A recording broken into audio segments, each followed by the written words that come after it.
ಅತ್ಯಂತ ಹೃದಯಸ್ಪರ್ಶಿ ಸಮಾರಂಭ ನಡೀಲಿಕ್ಕಿದೆ. ಪ್ರೀತಿ ಸೌಹಾರ್ದತೆಯ ಆತ್ಮೀಯ ವಾತಾವರಣದಲ್ಲಿ ಡಾಕ್ಟರ್ ಮುರಳಿ ಮೋಹನ್ ಚೂಂತಾರು ಅವರ ಕೃತಿ ಬಿಡುಗಡೆ ಸಮಾರಂಭ ಕೆಲವೇ ಕ್ಷಣಗಳಲ್ಲಿ ಕಾರ್ಯಕ್ರಮ ಪ್ರಾರಂಭ ಆಗಲಿಕ್ಕಿದೆ. ದಂತ ವೈದ್ಯರಾಗಿದ್ದುಕೊಂಡು ಸುಮಾರು 12 ಕೃತಿಗಳನ್ನು ಈಗಾಗಲೇ ಡಾಕ್ಟರ್ ಮುರಳಿಯವರು ಲೋಕಾರ್ಪಣೆಗೈದಿದ್ದಾರೆ. ಅದು ಯಾವಾಗ ಬರೀತಾರೆ ಗೊತ್ತಿಲ್ಲ. ದಂತ ವೈದ್ಯರು, ಇಲ್ಲದ ಸಂಘ ಸಂಸ್ಥೆಗಳಿಲ್ಲ. ಇವರು ಬೆಳಗ್ಗೆ ಬೀಚಲ್ಲಿ ಕಸ ಹಾಕ್ತಾರೆ, 10 ಗಂಟೆಯ ನಂತರ ಮಧ್ಯಾಹ್ನದವರೆಗೆ ಭಾಷಣ ಮಾಡೋದು ಕಾಣ್ತದೆ. ಗೃಹ ರಕ್ಷಕ ದಳದ ಸಮಾದೇಷ್ಟರು ಬೇರೆ, ರಕ್ತದಾನ ಶಿಬಿರ ಮಾಡ್ತಾರೆ, ಒಂದೆರಡಲ್ಲ. ಇಂತಹ ಅನೇಕ ಕಾರ್ಯಕ್ರಮಗಳ ನಡುವೆ ಮಧ್ಯಾಹ್ನ ಮೇಲೆ ಕ್ಲಿನಿಕ್ಕಿಗೆ ಹೋಗ್ತಾರೆ. ಯಾವಾಗ ಇಷ್ಟು ಬರೀತಾರೆ ಗೊತ್ತಿಲ್ಲ. ಹೌದು, ಮೊನ್ನೆ ತಾನೇ ಕನ್ನಡ ಸಾಹಿತ್ಯ ಪರಿಷತ್ತಿನ ಪದಾಧಿಕಾರಿಯಾಗಿ ಪ್ರತಿಜ್ಞಾವಿಧಿ ಸ್ವೀಕರಿಸಿದ್ದಾರೆ. ಹೀಗೆ 10 ಹಲವು ಕಾರ್ಯಕ್ರಮಗಳಲ್ಲಿ ಬ್ಯುಸಿಯಾಗಿ ಇದ್ದುಕೊಂಡು ತೊಡಗಿಸಿಕೊಂಡು ಮಧ್ಯಾಹ್ನ ಮೇಲೆ ಅಲ್ಲಿ ಮಂಜೇಶ್ವರಕ್ಕೆ ಹೋಗ್ತಾರೆ. ನಮಗೆಲ್ಲರಿಗೂ ಗೊತ್ತಿರೋ ವಿಷಯ. ದಂತ ವೈದ್ಯರು ಅಲ್ಲಿ ಸಹ ತುಂಬ ಅಭಿಮಾನಿ ಬಳಗವನ್ನು ಹೊಂದಿದ್ದಾರೆ. ಅವರು ಸಾವಿರಾರು ಲೇಖನ ಬರೆದಿದ್ದಾರೆ, ಒಂದೆರಡಲ್ಲ. ಯಾವಾಗ ಬರೀತಾರೆ ಗೊತ್ತಿಲ್ಲ. ಅವರ ಮನೆಯಲ್ಲಿ ತುಂಬ ಸಪೋರ್ಟ್ ಇದೆ ಕಾಣ್ತದೆ. ಎಲ್ಲಿ ಡಾಕ್ಟರ್ ರಾಜಶ್ರೀ ಚೂಂತಾರು ಅವರನ್ನು ನಿಜವಾಗಿ ನಾವೆಲ್ಲ ಅಭಿನಂದಿಸಲೇಬೇಕು. ಈ ಮುರಳಿಯವರ ಈ ಸಾಧನೆಗೆ ಅವರ ಸಹಕಾರ ಇಲ್ಲದೆ ಸಾಧ್ಯವೇ ಇಲ್ಲ. ನಮಗೆಲ್ಲ ಗೊತ್ತು, ಮದುವೆ ಆದಮೇಲೆ ಸ್ವಲ್ಪ ನಮ್ಮ ಜುಟ್ಟು ಹೆಂಡತಿ ಕೈಲಿ ಇರ್ತದೆ, ಹೇಳಿದಾಗ ಕೇಳಬೇಕಾಗ್ತದೆ, ಎಲ್ಲಿ ತಿರುಗಾಡೋದು ನೀವು. ಆದರೆ ಈ ಡಾಕ್ಟ್ರಿಗೆ ಸಂಜೆ ಯಾವುದೇ ಫಂಕ್ಷನ್ ಇರಲಿ, ಎಷ್ಟು ಹೊತ್ತಿಗೆ ಇರಲಿ, ಒಂದು 5 ನಿಮಿಷ ಆದರೂ ಅವರು ಬಂದು ಹೋಗದೆ ಇರೋದೇ ಇಲ್ಲ. ಯಾವುದೇ ಕಾರ್ಯಕ್ರಮಕ್ಕೂ ನಾವು ಆಮಂತ್ರಣ ಕೊಟ್ಟರೆ ಅವರು ಬಂದಿದ್ದಾರೆ, ಬರ್ತಾರೆ ಅಂತ ಅದು 100% ಶತಸಿದ್ಧ. ಅದು ಅಂತಹ ಒಬ್ಬ ಅಪರೂಪದ ದಂತವೈದ್ಯರು, ಒಟ್ಟಿಗೆ ಸಾಹಿತಿಗಳು, ನಮ್ಮ ಸೌಭಾಗ್ಯ, ನಮ್ಮ ಸ್ನೇಹಿತರು ನಮ್ಮ ಜೊತೆ ಇಂಥವರು ಇದ್ದಾರಲ್ಲ. ನಮಗೊಂದು ಅವರೊಟ್ಟಿಗೆ ಇರೋದು, ಅವರೊಟ್ಟಿಗೆ ಓಡಾಟ, ಅದು ನಮ್ಮ ಪ್ರತಿಷ್ಠೆಯನ್ನು ಮೇಲಕ್ಕೆ ಕೊಂಡೋಗ್ತದೆ. ಚೂಂತಾರು ಸರೋಜಿನಿ ಭಟ್ ಪ್ರತಿಷ್ಠಾನ ಡಾಕ್ಟರ್ ಮುರಳಿಯವರ ಅಮ್ಮನ ಹೆಸರಿನಲ್ಲಿ ಅವರು ಮತ್ತು ಅವರ ಸಹೋದರರು, ತಂಗಿ, ಅಕ್ಕ, ಭಾವ ಎಲ್ಲ ಸೇರಿ ಮಾಡಿದಂಥ ಒಂದು ಪ್ರತಿಷ್ಠಾನ. ಈ ಪ್ರತಿಷ್ಠಾನದ ಮೂಲಕ ಸಮಾಜ ಸೇವೆ ನಿರಂತರ ಕಳೆದ ಕೆಲವು ವರ್ಷಗಳಿಂದ ಅವರು ನಡೆಸ್ತಾ ಇದ್ದಾರೆ. ಜೊತೆಯಲ್ಲಿ ದಕ್ಷಿಣ ಕನ್ನಡ ಜಿಲ್ಲಾ ಸಾಹಿತ್ಯ ಪರಿಷತ್ತಿನ ಮಂಗಳೂರು ತಾಲೂಕು ಘಟಕ 2ರ ಸಹಯೋಗದಲ್ಲಿ ಅವರ ಡಾಕ್ಟರ್ ಮುರಳಿಯವರ 13ನೇ ಕೃತಿ ಸ್ವಾದ ಆಹಾರ ಸಂಹಿತೆಯ ಬಿಡುಗಡೆಯ ಕಾರ್ಯಕ್ರಮ. ಈ ಕಾರ್ಯಕ್ರಮದ ಸ್ವಾದವನ್ನು ಅನುಭವಿಸಲು ನಾವೆಲ್ಲ ಇಲ್ಲಿ ಆಸೀನರಾಗಿದ್ದೇವೆ. ಈ ಕಾರ್ಯಕ್ರಮದಲ್ಲಿ ಅಧ್ಯಕ್ಷತೆಯನ್ನು ವಹಿಸುವವರು ಡಾಕ್ಟರ್ ಮಂಜುನಾಥ್ ಎಸ್ ರೇವಣ್ಕರ್, ಈಗಾಗಲೇ ಬಂದಿದ್ದಾರೆ. ಸೂರಜ್ ಇಂಟರ್ನ್ಯಾಷನಲ್ ಸಂಸ್ಥೆಯ ಸ್ಥಾಪಕರು, ನಿರ್ದೇಶಕರು, ಎಲ್ಲವೂ ಅನೇಕ ಸಂಘ ಸಂಸ್ಥೆಗಳಲ್ಲಿ ತೊಡಗಿಸಿಕೊಂಡು ಸಮಾಜ ಸೇವಕರಾಗಿ ಖ್ಯಾತಿವೆತ್ತವರು. ಮೊನ್ನೆ ತಾನೇ ಮಂಗಳೂರು ಸಾಹಿತ್ಯ ಪರಿಷತ್ತಿನ ಮಂಗಳೂರು ತಾಲೂಕು ಘಟಕದ ಅಧ್ಯಕ್ಷರಾಗಿ ಅಧಿಕಾರ ಸ್ವೀಕಾರ ಮಾಡಿದ್ದಾರೆ. ಅವರಿಗೆ ಶುಭವನ್ನು ಹಾರೈಸ್ತಾ ಈ ಸಮಾರಂಭದ ಅಧ್ಯಕ್ಷತೆಯನ್ನು ಅವರು ವಹಿಸಲಿಕ್ಕಿದ್ದಾರೆ. ಅವರನ್ನು ಡಾಕ್ಟರ್ ಮುರಳಿ ದಂಪತಿಗಳು ವೇದಿಕೆಗೆ ಕರೆದುಕೊಂಡು ಬರಬೇಕಾಗಿ ನಾನು ವಿನಂತಿಸ್ತಾ ಇದ್ದೇನೆ. ಯಾವುದೇ ಕಾರ್ಯಕ್ರಮದಲ್ಲಿ ದೇವರನ್ನು ಸ್ಮರಿಸುವುದು ನಮ್ಮ ಸಂಪ್ರದಾಯ. ಶ್ರೀಮತಿ ರತ್ನಾವತಿ ಜೆ ಬೈಕಾಡಿ, ನಮ್ಮಲ್ಲಿ ಹೆಚ್ಚಿನವರಿಗೂ ಪರಿಚಯ ಇದೆ, ಅವರ ಹೆಸರನ್ನು ಕೇಳಿದ್ದೇವೆ. ಬೈಕಾಡಿ ಜನಾರ್ದನ ಆಚಾರ್ಯವರ ಧರ್ಮಪತ್ನಿ, ನಿವೃತ್ತ ಮುಖ್ಯೋಪಾಧ್ಯಾಯಿನಿಯವರು. ಸೈಂಟ್ ಅಲಾಶಿಯಸ್ನಲ್ಲಿ ಅನೇಕ ವರ್ಷಗಳ ಸೇವೆ ಸಲ್ಲಿಸಿ ನಿವೃತ್ತರಾದವರು. ಈಗ ಬೆಸೆಂಟ್ ಪ್ರೌಢಶಾಲೆ ಮೇಡಮ್, ಪ್ರೌಢಶಾಲೆಯಲ್ಲಿ ಮುಖ್ಯೋಪಾಧ್ಯಾಯರಾಗಿ ನಿವೃತ್ತರಾದವರು. ಮಹಾಗಣಪತೆ ಗಜಾನನ ಶ್ರೀ ಮಹಾಗಣಪತೆ ಗಜಾನನ ಉಮಾ ಮಹೇಶ್ವರ ಪ್ರಿಯನಂದನ ಉಮಾ ಮಹೇಶ್ವರ ಪ್ರಿಯನಂದನ ಶ್ರೀ ಮಹಾಗಣಪತೆ ಗಜಾನನ ಶ್ರೀ ಮಹಾಗಣಪತೆ ಗಜಾನನ ಗಣನಾಯಕ ವಂದಿತ ಚರಣ ಗಣನಾಯಕ ವಂದಿತ ಚರಣ ತವ ಚರಣೋ ಭವಭಯಹರಣೋ ತವ चरणौ भवभयहरणौ श्रीमहागणपते गजानना श्रीमहागणपते गजानना गजानना गजवदना हेरम्बा गजानना गजानना गजवदना हेरम्बा गजानना गजानना गजवदना हेरम्बा गजानना गजानना गजवदना हेरम्बा गजानना गजानना गजवदना हेरम्बा गजानना गजानना गजवदना हेरम्बा गजानना गजानना गजवदना हेरम्बा गजानना गजानना गजवदना हेरम्बा गजानना महागणपते गजानना श्रीमहागणपते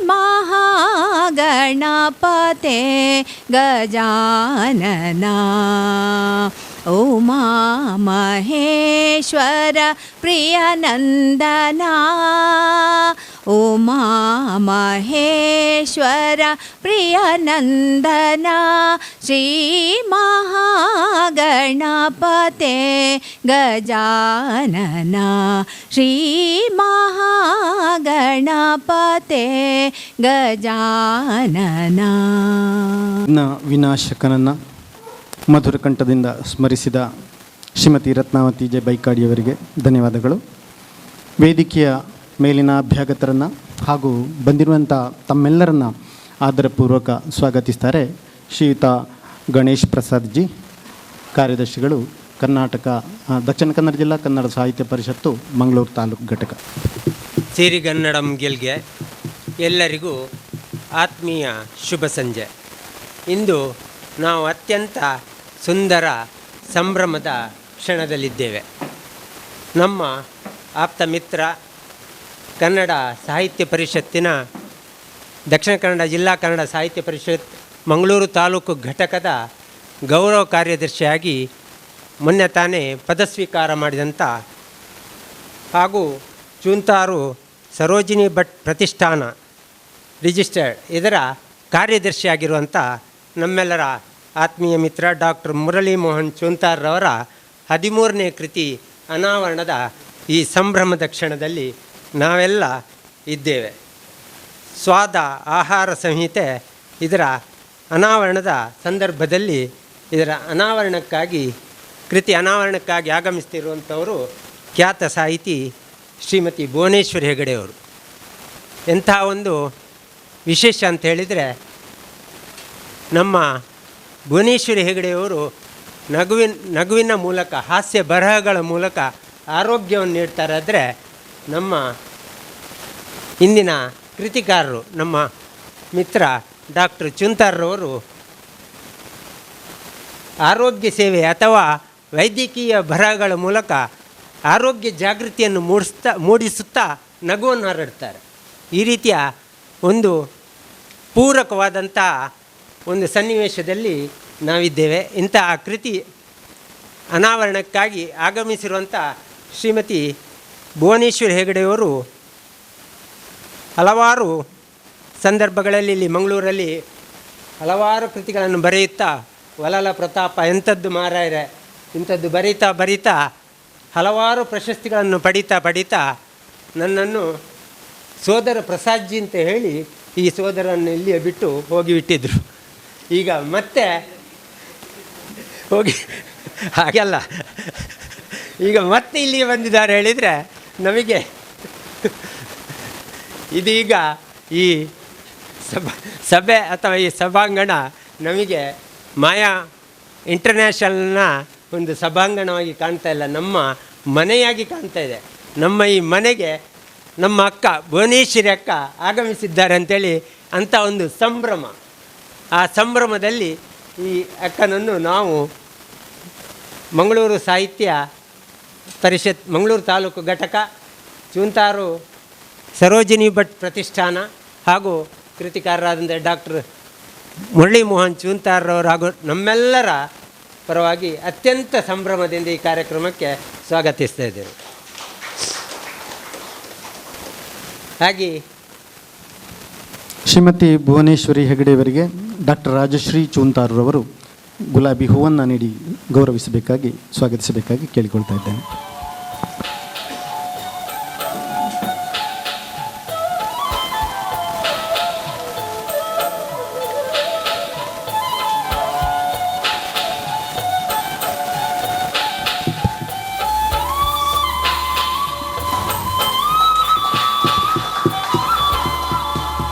ಜೊತೆಯಲ್ಲಿ ಪ್ರೀತಿಯ ದ್ಯೋತಕವಾಗಿ ಸ್ಮರಣಿಕೆಯನ್ನು ಕೂಡ ನೀಡ್ತಾ ಇದ್ದಾರೆ.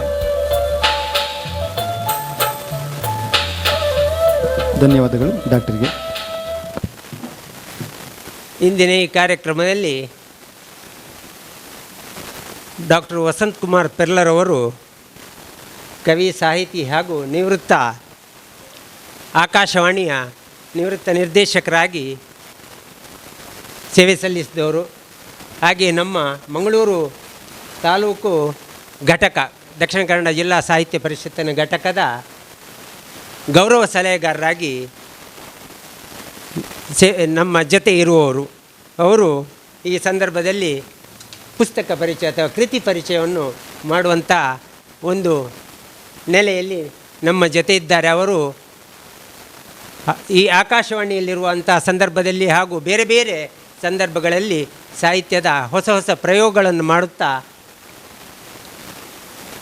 ಹಲವಾರು ಅನುಭವಗಳನ್ನು ಪಡೆದಂಥವರು. ಅವರು ಇಂದು ನಮ್ಮ ಜೊತೆ ಇದ್ದಾರೆ. ಅವರನ್ನು ಅತ್ಯಂತ ಪ್ರೀತಿಯಿಂದ ದಕ್ಷಿಣ ಕನ್ನಡ ಜಿಲ್ಲಾ ಕನ್ನಡ ಸಾಹಿತ್ಯ ಪರಿಷತ್ ಹಾಗೂ ಚೂಂತಾರು ಸರೋಜಿನಿ ಭಟ್ ಪ್ರತಿಷ್ಠಾನ ಹಾಗೂ ನಮ್ಮೆಲ್ಲರ ಪರವಾಗಿ ಅತ್ಯಂತ ಪ್ರೀತಿಯಿಂದ ಈ ಕಾರ್ಯಕ್ರಮಕ್ಕೆ ಸ್ವಾಗತಿಸ್ತಾರೆ. ಡಾಕ್ಟರ್ ವಸಂತ್ ಕುಮಾರ್ ಪೆರ್ಲರ್ ಅವರಿಗೆ ಅವರ ನಿಕಟ ಸಹವರ್ತಿಯಾಗಿದ್ದು ಅವರ ಒಡನಾಡಿಯಾಗಿದ್ದಂತಹ ಶ್ರೀಯುತ MT ಭಟ್ ಸದಸ್ಯರು, ಕನ್ನಡ ಸಾಹಿತ್ಯ ಪರಿಷತ್ತು ಮಂಗಳೂರು ತಾಲೂಕು ಘಟಕ, ಇವರು ಗುಲಾಬಿ ಹೂವಿನೊಂದಿಗೆ ಗೌರವಿಸಬೇಕಾಗಿ ವಿನಂತಿಸ್ತಾ ಇದ್ದೇನೆ.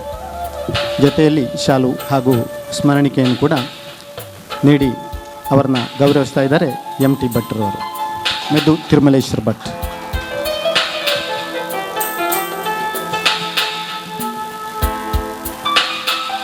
ಧನ್ಯವಾದಗಳು MT ಭಟ್ರಿಗೆ. ಇನ್ನು ಅತ್ಯಂತ ಮುಖ್ಯವಾಗಿ ಇಂದಿನ ಕಾರ್ಯಕ್ರಮದ ಅಧ್ಯಕ್ಷತೆ ವಹಿಸ್ತಿರುವಂಥವರು ನಮ್ಮ ದಕ್ಷಿಣ ಕನ್ನಡ ಜಿಲ್ಲಾ ಕನ್ನಡ ಸಾಹಿತ್ಯ ಪರಿಷತ್ ಮಂಗಳೂರು ತಾಲೂಕು ಘಟಕದ ಅಧ್ಯಕ್ಷರಾಗಿ ಮೊನ್ನೆ ತಾನೇ ಪದಸ್ವೀಕಾರ ಮಾಡಿರುವಂಥ ನಮ್ಮೆಲ್ಲರ ನೇತಾರರಾಗಿರುವಂಥ ಡಾಕ್ಟರ್ ಮಂಜುನಾಥ್ S ರೇವಣ್ಕರ್ ಅವರನ್ನು ಈ ಸಂದರ್ಭದಲ್ಲಿ ಅತ್ಯಂತ ಪ್ರೀತಿಯಿಂದ ಸಂಭ್ರಮದಿಂದ ಈ ಕಾರ್ಯಕ್ರಮಕ್ಕೆ ಸ್ವಾಗತಿಸ್ತಾ ಇದ್ದಾರೆ. ಡಾಕ್ಟರ್ ಮಂಜುನಾಥ್ S ರೇವಣ್ಕರ್ ಅಧ್ಯಕ್ಷರು, ಕನ್ನಡ ಸಾಹಿತ್ಯ ಪರಿಷತ್ತು ಮಂಗಳೂರು ತಾಲೂಕು ಘಟಕ. ಇವರನ್ನು ಚೂಂತಾರು ಸರೋಜಿನಿ ಭಟ್ ಪ್ರತಿಷ್ಠಾನದ ಟ್ರಸ್ಟಿಯಾಗಿರುವಂಥ ನಿರ್ದೇಶಕರಾಗಿರುವಂಥ ಗಣೇಶ್ ಸುಂದರ್ ಅವರು ಪ್ರೀತಿ ಆದರಗಳಿಂದ ಗುಲಾಬಿ ಹೂ ಮತ್ತು ಶಾಲು ಹಾಗೂ ಸ್ಮರಣಿಕೆಯೊಂದಿಗೆ ಗೌರವದಿಂದ ಸ್ವಾಗತಿಸ್ತಾರೆ.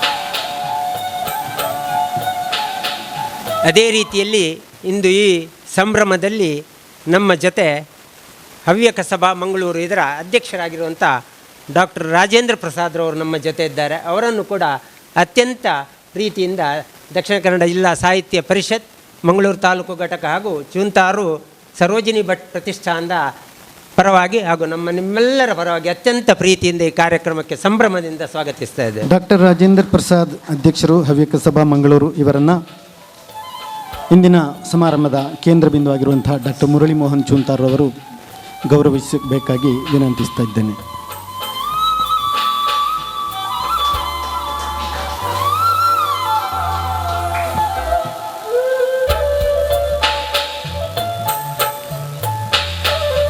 ಧನ್ಯವಾದಗಳು. ಅದೇ ರೀತಿಯಲ್ಲಿ ವೇದಿಕೆಯಲ್ಲಿ ಇರುವವರು ಚೂಂತಾರು ಸರೋಜಿನಿ ಭಟ್ ಪ್ರತಿಷ್ಠಾನದ ಸದಸ್ಯರಾಗಿರುವಂಥ ಹಾಗೂ ನಮ್ಮ ಕೃತಿಕಾರರ ಬಂಧುವೂ ಆಗಿರುವಂಥ ಶ್ರೀ ಗಣೇಶ್ ಸುಂದರ್ ಕೆ ಜಿ ಅವರನ್ನು ಕೂಡ ಈ ಸಂದರ್ಭದಲ್ಲಿ ಅತ್ಯಂತ ಪ್ರೀತಿಯಿಂದ ಸ್ವಾಗತಿಸ್ತಾ ಇದ್ದೇವೆ. ಇನ್ನು ಎಲ್ಲಕ್ಕಿಂತ ಮುಖ್ಯವಾಗಿ ಇಂದಿನ ಈ ಸಮಾರಂಭದ ಕೇಂದ್ರ ಬಿಂದು ಡಾಕ್ಟರ್ ಮುರಳಿ ಮೋಹನ್ ಚೂಂತಾರ್ ಅವರು ಮತ್ತು ನಾವು ಸಾಹಿತ್ಯ ಪರಿಷತ್ತಿನಲ್ಲಿ ಒಂದು ರೀತಿ ಅವಳಿ ಜವಳಿ ಗೌರವ ಕಾರ್ಯದರ್ಶಿಗಳಾಗಿ ಮೊನ್ನೆ ತಾನೇ ಜೊತೆಯಾಗಿ ನಮ್ಮ ಅಧ್ಯಕ್ಷ ಡಾಕ್ಟರ್ ಮಂಜುನಾಥ್ ಎಸ್ ರೇವಣ್ಕರ್ ಹಾಗೂ ಪದಾಧಿಕಾರಿಗಳ ಸಮ್ಮುಖ ನಾವು ಪದ ಸ್ವೀಕಾರ ಮಾಡಿದವರು. ಅವರು ಅತ್ಯಂತ ಕ್ಷಿಪ್ರವಾಗಿ ಸ್ನೇಹಿತರನ್ನು ಗಳಿಸಿಕೊಳ್ಳುವಂಥವ್ರು ನಮ್ಮ ಡಾಕ್ಟರ್ ಚೂಂತಾರ್ರವರು. ಅವರು ನಮ್ಮ ಹೃದಯಂಗಮ ಸ್ನೇಹಿತರ ಬಳಗಕ್ಕೆ ಅದ್ಭುತವಾದಂಥ ಸೇರ್ಪಡೆ. ಅವರನ್ನು ಹಾಗೂ ಈ ಸಂದರ್ಭದಲ್ಲಿ ಅವರ 13ನೇ ಈ ಕೃತಿ ಸ್ವಾದ ಆಹಾರ ಸಂಹಿತೆಯ ಅನಾವರಣ ಸಂದರ್ಭದಲ್ಲಿ ಅವರನ್ನು ಅಭಿನಂದಿಸುತ್ತಾ, ಅದೇ ರೀತಿಯಲ್ಲಿ ಅವರ ಶ್ರೀಮತಿಯವರು ಡಾಕ್ಟರ್ ರಾಜಶ್ರೀ ಮೋಹನ್ ಅವರನ್ನು ಕೂಡ ಈ ಸಂದರ್ಭದಲ್ಲಿ ಅವರ ಪ್ರೇರಕ ಶಕ್ತಿ, ಅವರ ಬಾಳ ಸಂಗಾತಿ, ಅವರ ಬರಹಗಳ ಸ್ಫೂರ್ತಿ, ಬದುಕಿನ ಸ್ಫೂರ್ತಿ ಅವರನ್ನು ಕೂಡ ಈ ಸಂದರ್ಭದಲ್ಲಿ ಅಭಿನಂದಿಸುತ್ತಾ, ಅವರನ್ನು ಸ್ವಾಗತಿಸಲಿಕ್ಕೆ ಆಗೋದಿಲ್ಲ, ಅವರದೇ ಕಾರ್ಯಕ್ರಮ, ಆದರೆ ನಾವು ಈ ಸಂಭ್ರಮದಲ್ಲಿ ಅವರನ್ನು ಅಭಿನಂದಿಸುತ್ತಾ ಅವರಿಗೆ ಗೌರವದ ನಮನಗಳನ್ನು ಈ ಸಂದರ್ಭದಲ್ಲಿ ಸಮರ್ಪಿಸ್ತಾ ಇದ್ದೇವೆ. ಹಾಗೆ ಇಂದಿನ ಕಾರ್ಯಕ್ರಮಕ್ಕೆ ಆಗಮಿಸಿರುವಂಥ ನಮ್ಮ ಕನ್ನಡ ಸಾಹಿತ್ಯ ಪರಿಷತ್ತಿನ ಎಲ್ಲ ಪದಾಧಿಕಾರಿಗಳು, ಹಾಗೆ ಚೂಂತಾರು ಸರೋಜಿನಿ ಭಟ್ ಪ್ರತಿಷ್ಠಾನದ ಎಲ್ಲ ಸದಸ್ಯರು, ಪತ್ರಕರ್ತರು, ಮಾಧ್ಯಮದ ಮಿತ್ರರು, ಡಾಕ್ಟರ್ ಮುರಳಿ ಮೋಹನ್ ಚೂಂತಾರ್ರವರ ಬಂಧುಗಳು, ಅಭಿಮಾನಿ ಬಳಗದವರು, ಅವರನ್ನೆಲ್ಲರನ್ನು ಕೂಡ ಈ ಸಂದರ್ಭದಲ್ಲಿ ಅತ್ಯಂತ ಪ್ರೀತಿಯಿಂದ ಸಂಭ್ರಮದಿಂದ ಸ್ವಾಗತಿಸ್ತಾ ಇದ್ದೇವೆ. ಜೈ ಕನ್ನಡಂ. ಎಲ್ಲರನ್ನೂ ಸ್ವಾಗತಿಸಿದ ಗಣೇಶ್ ಪ್ರಸಾದ್ ಜಿ, ತಮಗೂ ಕೂಡ ಆಧಾರದ ಸ್ವಾಗತ. ನಮ್ಮ ಸಭೆಯಲ್ಲಿ ಒಬ್ಬರು ವಿಶಿಷ್ಟ ವ್ಯಕ್ತಿ ಉಪಸ್ಥಿತರಿದ್ದಾರೆ. ಸಂಸ್ಕೃತ ಭಾರತಿ ಅಖಿಲ ಭಾರತ ಪ್ರಶಿಕ್ಷಣ ಪ್ರಮುಖರಾದಂಥ ಡಾಕ್ಟರ್ HR ವಿಶ್ವಾಸ್ ಕಾರ್ಯಕ್ರಮದ ಮುಂದೆ ತಮಸೋಮ ಜ್ಯೋತಿರ್ಗಮಯ ದೀಪ ಬೆಳಗಿಸುವಂಥ ಕಾರ್ಯಕ್ರಮ. ವೇದಿಕೆಯ ಎಲ್ಲ ಗಣ್ಯರು ಜೊತೆಯಾಗಿ ಮಧ್ಯದಲ್ಲಿರುವ ಈ ದೀಪವನ್ನು ಬೆಳಗಿಸಬೇಕಾಗಿ ವಿನಂತಿಸ್ತಾ ಇದ್ದೇನೆ. ಆರೋಗ್ಯಂ ಧನ ಸಂಪದಃ ಶುಭಂ ಕುರುತ್ವಂ ಕಲ್ಯಾಣಂ. ಆರೋಗ್ಯಂ ಧನ ಸಂಪದಃ ಶತ್ರು ಬುದ್ಧಿ ವಿನಾಶಾಯ. ಹಾಗೆ ಚೂಂತಾರು ಹಿರಿಯ ಚೇತನ ಶ್ರೀಮತಿ ಸರೋಜಿನಿ ಭಟ್ ಅವರ ಭಾವಚಿತ್ರ ರಾರಾಜಿಸ್ತಾ ಇದೆ. ಹಾಗೆ ಮಾಡಿ ಚೂಂತಾರು ಸರೋಜಿನಿ ಭಟ್ ಪ್ರತಿಷ್ಠಾನ ಅನೇಕ ಕಾರ್ಯಕ್ರಮಗಳ ಮೂಲಕ ಸಮಾಜಕ್ಕೆ ಪರಿಚಿತವಾದಂಥ ಒಂದು ಸಂಸ್ಥೆ. ಮಂಜುನಾಥ್ ರೇವಣ್ಕರ್ ಅವರು ಪ್ರಜ್ವಲಿಸ್ತಾ ಇದ್ದಾರೆ. ಜೊತೆಯಲ್ಲಿ ವಸಂತ್ ಕುಮಾರ್ ಪೆರ್ಲಾ ಅವರು ಕೂಡ ಜೊತೆಗೂಡಬೇಕಾಗಿ ಡಾಕ್ಟರ್ ರಾಜೇಂದ್ರ ಪ್ರಸಾದ್ ಅವರು ಕೂಡ.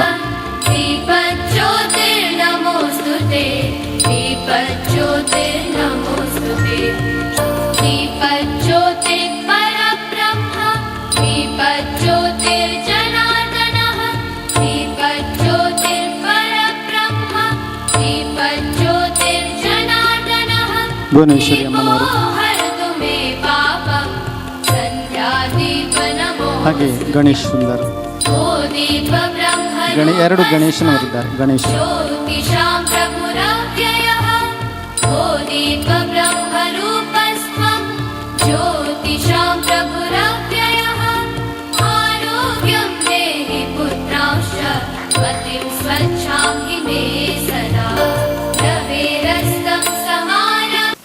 ಅನೇಕ ವಿಚಾರಗಳ ಬಗ್ಗೆ ಪ್ರಾಸ್ತಾವಿಕವಾಗಿ ನಮ್ಮೆದುರು ಮಾತಾಡಲಿಕ್ಕಿದ್ದಾರೆ ಕೃತಿಕರ್ತರು ಡಾಕ್ಟರ್ ಮುರಳಿ ಮೋಹನ್ ಚೂಂತಾರು.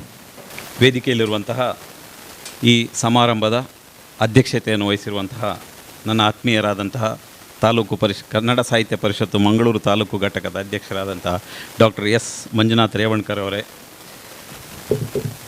ಇವತ್ತಿನ ಪುಸ್ತಕ ಬಿಡುಗಡೆ ಕಾರ್ಯಕ್ರಮಕ್ಕೆ ಆಗಮಿಸಿರುವಂತಹ ನನ್ನ ಆತ್ಮೀಯರು ಹಾಗೂ ಪ್ರೇರಕ ಶಕ್ತಿಯಾದಂತಹ ಭುವನೇಶ್ವರಿ ಹೆಗಡೆಯವರೇ, ನನ್ನ ಇನ್ನೋರ್ವ ಸಾಹಿತ್ಯದ ಗುರು ಡಾಕ್ಟರ್ ವಸಂತ್ ಕುಮಾರ್ ಪೆರ್ಲಾ ಅವರೇ, ಮತ್ತು ನನ್ನ ಶಿಕ್ಷಣದ ಗುರು ಡಾಕ್ಟರ್ ರಾಜೇಂದ್ರ ಪ್ರಸಾದ್ ಅವರೇ, ಹಾಗೂ ವೇದಿಕೆಯಲ್ಲಿರುವಂಥ ನಮ್ಮ ಗಣೇಶ್ ಪ್ರಸಾದ್ಜಿಯವರೇ, ಗಣೇಶ್ ಸುಂದರ್ ಅವರೇ, ಹಾಗೂ ಬಂದಿರುವಂತಹ ಎಲ್ಲ ಬಂಧು ಭಗಿನಿಯರೇ, ಅಕ್ಕ ತಂಗಿಯರೇ, ಸಾಹಿತ್ಯ ಅಭಿಮಾನಿಗಳೇ, ಹಿರಿಯರಾದಂತಹ ಡಾಕ್ಟರ್ HR ವಿಶ್ವಾಸ್ ಅವರೇ, ಪತ್ರಿಕಾ ಬಂಧುಗಳೇ, ಎಲ್ಲರಿಗೂ ಶುಭ ಸಂಜೆ. ಒಂದು ಸಣ್ಣ ಚಟವಾಗಿ ಹುಟ್ಟಿಕೊಂಡಂತಹ ಪುಸ್ತಕ ಬರೆಯುವಂಥ ಒಂದು ಹವ್ಯಾಸ ಕ್ರಮೇಣ ಅದು ಚಟವಾಗಿ ಮುಂದುವರಿದು ನಾನು ಪುಸ್ತಕ ಬರೀಲಿಕ್ಕೆ ಕಾರಣ ಆಯಿತು. ವೃತ್ತಿಯಲ್ಲಿ ದಂತವೈದ್ಯನಾಗಿ ಕಳೆದ 25 ವರ್ಷಗಳಿಂದ ಹೊಸಂಗಡಿಯ ಮಂಜೇಶ್ವರ ಎಂಬಲ್ಲಿ ಗಡಿನಾಡಿನ ಕನ್ನಡದ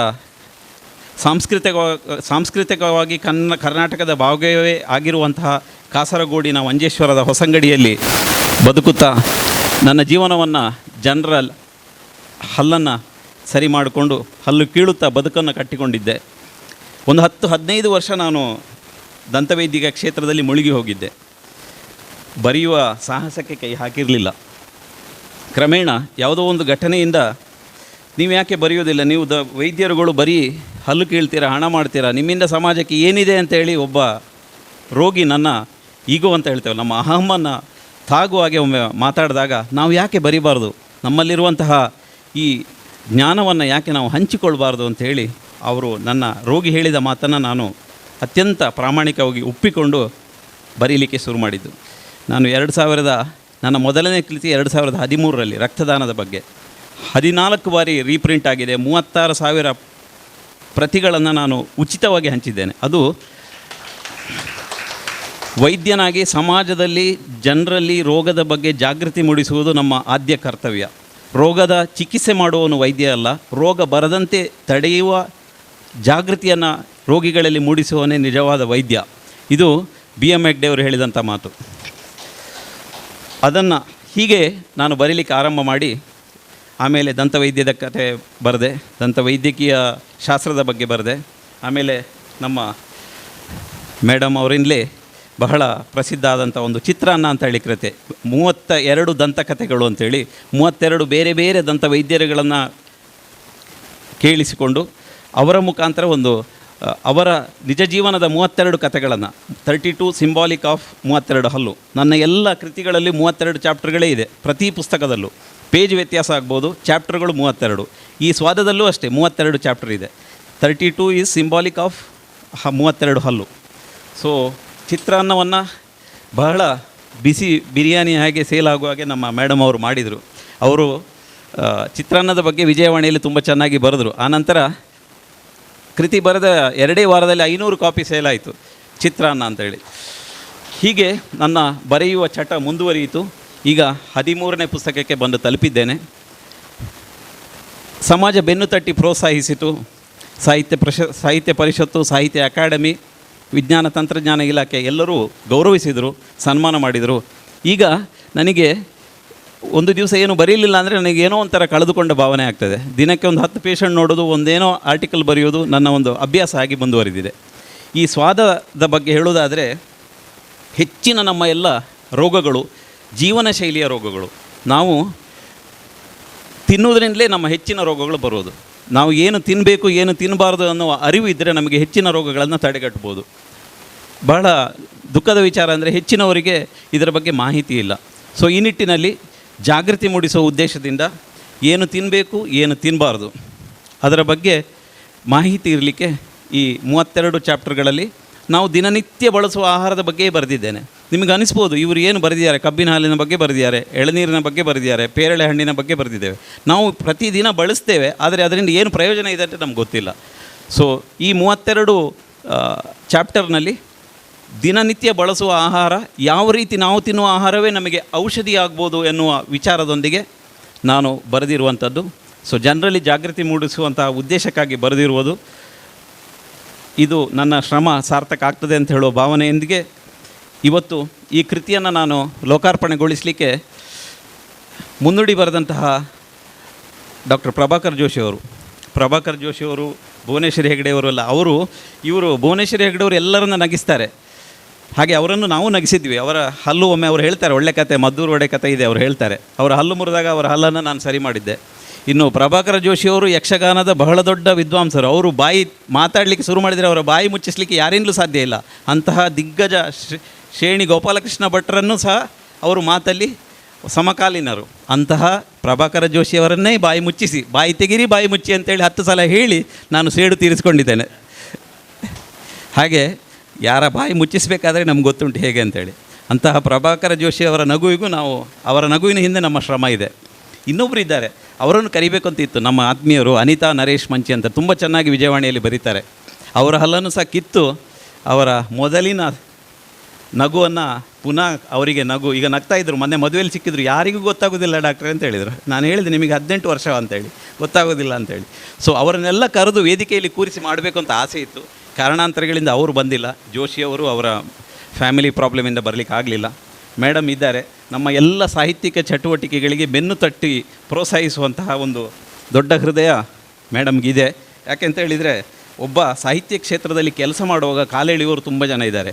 ಅವನು ಬರೀತಾನೆ, ಎಲ್ಲೂ ಹೋದರೂ ಬರೀತಾನೆ, ಅವನಿಗೆ ಹೇಗೆ ಅವನಿಗೆ ತಡೆಯುವುದು, ಕಾಲೆಳೆಯುವುದು ಅಂತೇಳಿ. ನಾವು ಕಾಲೆಳೆಯಲಿಕ್ಕೆ ತುಂಬ ಹುಷಾರಿದ್ದೇವೆ. ಆದರೆ ಬೆನ್ನು ತಟ್ಟಿ ಪ್ರೋತ್ಸಾಹ ನೀಡಿದವರಲ್ಲಿ ಮೇಡಮ್ ತುಂಬ ನನಗೆ ಒಂದು ರೀತಿಯ ನನಗೆ ಒಂದು ಆಧಾರ ಸ್ತಂಭದ ಥರ ನನಗೆ ಬೆನ್ನು ತಟ್ಟಿ ಪ್ರೋತ್ಸಾಹಿಸಿದ್ದಾರೆ. ಹಾಗೆ ವಸಂತ್ ಕುಮಾರ್ ಪೆಲ್ಲ ಅವರು ಅಷ್ಟೇ, ನನ್ನ ಒಂದು ಕೃತಿಗೆ ಅವರು ಸಹ ಮುನ್ನುಡಿಯನ್ನು ಬರೆದಿದ್ದಾರೆ. ನಾಮೊಗಸಾಲೆಯವರು ಬರೆದಿದ್ದಾರೆ, ರಮಾನಂದ ಬನರಿಯವರು ಬರೆದಿದ್ದಾರೆ. ಎಲ್ಲ ವೈದ್ಯ ಸಾಹಿತಿಗಳು. ಇವತ್ತು ನಾನು ಒಂದು 5,000 ಆರ್ಟಿಕಲ್ ಬರೆದಿದ್ದರೆ, ನಾನು ಪ್ರತಿ ಬಾರಿ ಬರೆದಾಗಲೂ ನನಗೆ ಫೋನ್ ಮಾಡಿ ನೀನು ಬರೆದದ್ದು ಸರಿಯಾಗಿದೆ, ತಪ್ಪು ಇದೆ ಅಂತ ಹೇಳಿ ತಪ್ಪನ್ನು ತೀಡಿದ್ದಾರೆ. ಈ ಎಲ್ಲ ಕಾರಣದಿಂದ ಇವತ್ತು ಸಾಹಿತ್ಯ ಪರಿಷತ್ನಲ್ಲಿ ಒಂದು ಗೌರವ ಕಾರ್ಯದರ್ಶಿಯಾಗಿ ರೇವಣ್ಕರ್ ಅವ್ರ ಜೊತೆ ಕೆಲಸ ಮಾಡ್ತಾ ಇದ್ದೇವೆ. ಮುಂದಿನ ದಿನಗಳಲ್ಲಿ ಇನ್ನಷ್ಟು ಸಾಹಿತ್ಯ ಸೇವೆ ಮಾಡಲಿಕ್ಕೆ ನನಗೆ ಅವಕಾಶ ಸಿಗಲಿ ಅಂತ ಹಾರೈಸುತ್ತಾ, ಈ ಒಂದು ಕೃತಿಯನ್ನು ಜನಮಾನಸಕ್ಕೆ ಅರ್ಪಿಸಬೇಕು ಅಂತೇಳಿ ಕನ್ನಡ ಭುವನೇಶ್ವರಿ ತಾಯಿಯ ಫೋಟೋ ಇಲ್ಲಿ ಇಟ್ಕೊಂಡು ನಮ್ಮ ಜೀವಂತ ಭುವನೇಶ್ವರಿ ಹೆಗಡೆಯವರ ಹತ್ರ ನಾನು ಪ್ರಾರ್ಥಿಸ್ತೇನೆ. ಜೈ ಭುವನೇಶ್ವರಿ. ಧನ್ಯವಾದಗಳು. ಧನ್ಯವಾದಗಳು ಡಾಕ್ಟ್ರೇ. ನಿಮಗೆ ಅಂಟಿದ ಈ ಚಟ ನಮಗೆ ಹೆಚ್ಚಿನವರಿಗೆ ಅಂಟಲಿ ಅಂತ ನಾನು ಪ್ರಾರ್ಥಿಸ್ತೇನೆ.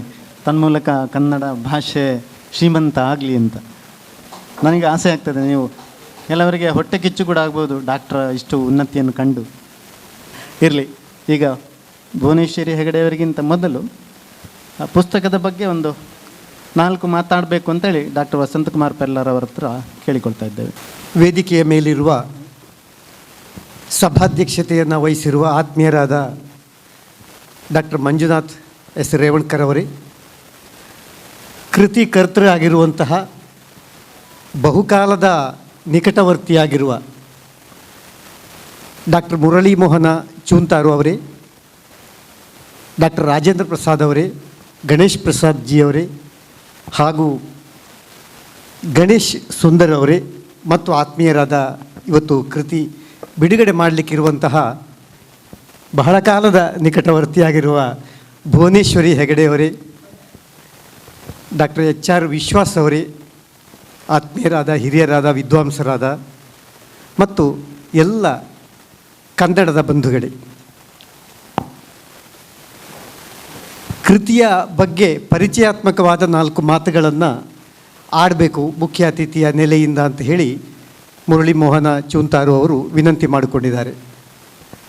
ನಾನು ಕೃತಿಯ ಬಗ್ಗೆ ಹೆಚ್ಚು ಮಾತಾಡಿದರೆ ಭುವನೇಶ್ವರಿ ಹೆಗಡೆಯವರ ಕ್ಷೇತ್ರವನ್ನು ಆಕ್ರಮಿಸಿಕೊಂಡ ಹಾಗೆ ಆಗ್ತದೆ. ಕೃತಿ ಬಿಡುಗಡೆ ಮಾಡಿ ಕೃತಿಯ ಬಗ್ಗೆ ಮಾತನಾಡುವಂತಹ ಒಂದು ವ್ಯಾಪ್ತಿ ನಿಜವಾಗಿ ಭುವನೇಶ್ವರಿ ಹೆಗಡೆಯವರದು. ಆದರೆ ಕೃತಿಯ ಬಗ್ಗೆ 4 ಮಾತು ಮತ್ತು ಕೃತಿಗೆ ಸಂಬಂಧಿಸಿದಂತೆ ಕೆಲವು ಮಾತುಗಳನ್ನು ನಾನು ಮುಖ್ಯ ಅತಿಥಿಯ ನೆಲೆಯಿಂದ ಮಾತಾಡ್ತೇನೆ. ಸುಮಾರು 10 ನಿಮಿಷಗಳ ಕಾಲ ಮಾತಾಡ್ಬೋದು ಅಂತ ಹೇಳಿ ಮುರಳಿ ಮೋಹನ್ ಅವರು ಹೇಳಿದ್ದಾರೆ. ಸುಮಾರು 10 ನಿಮಿಷಗಳ ಕಾಲ ಮಾತಾಡ್ತೇನೆ.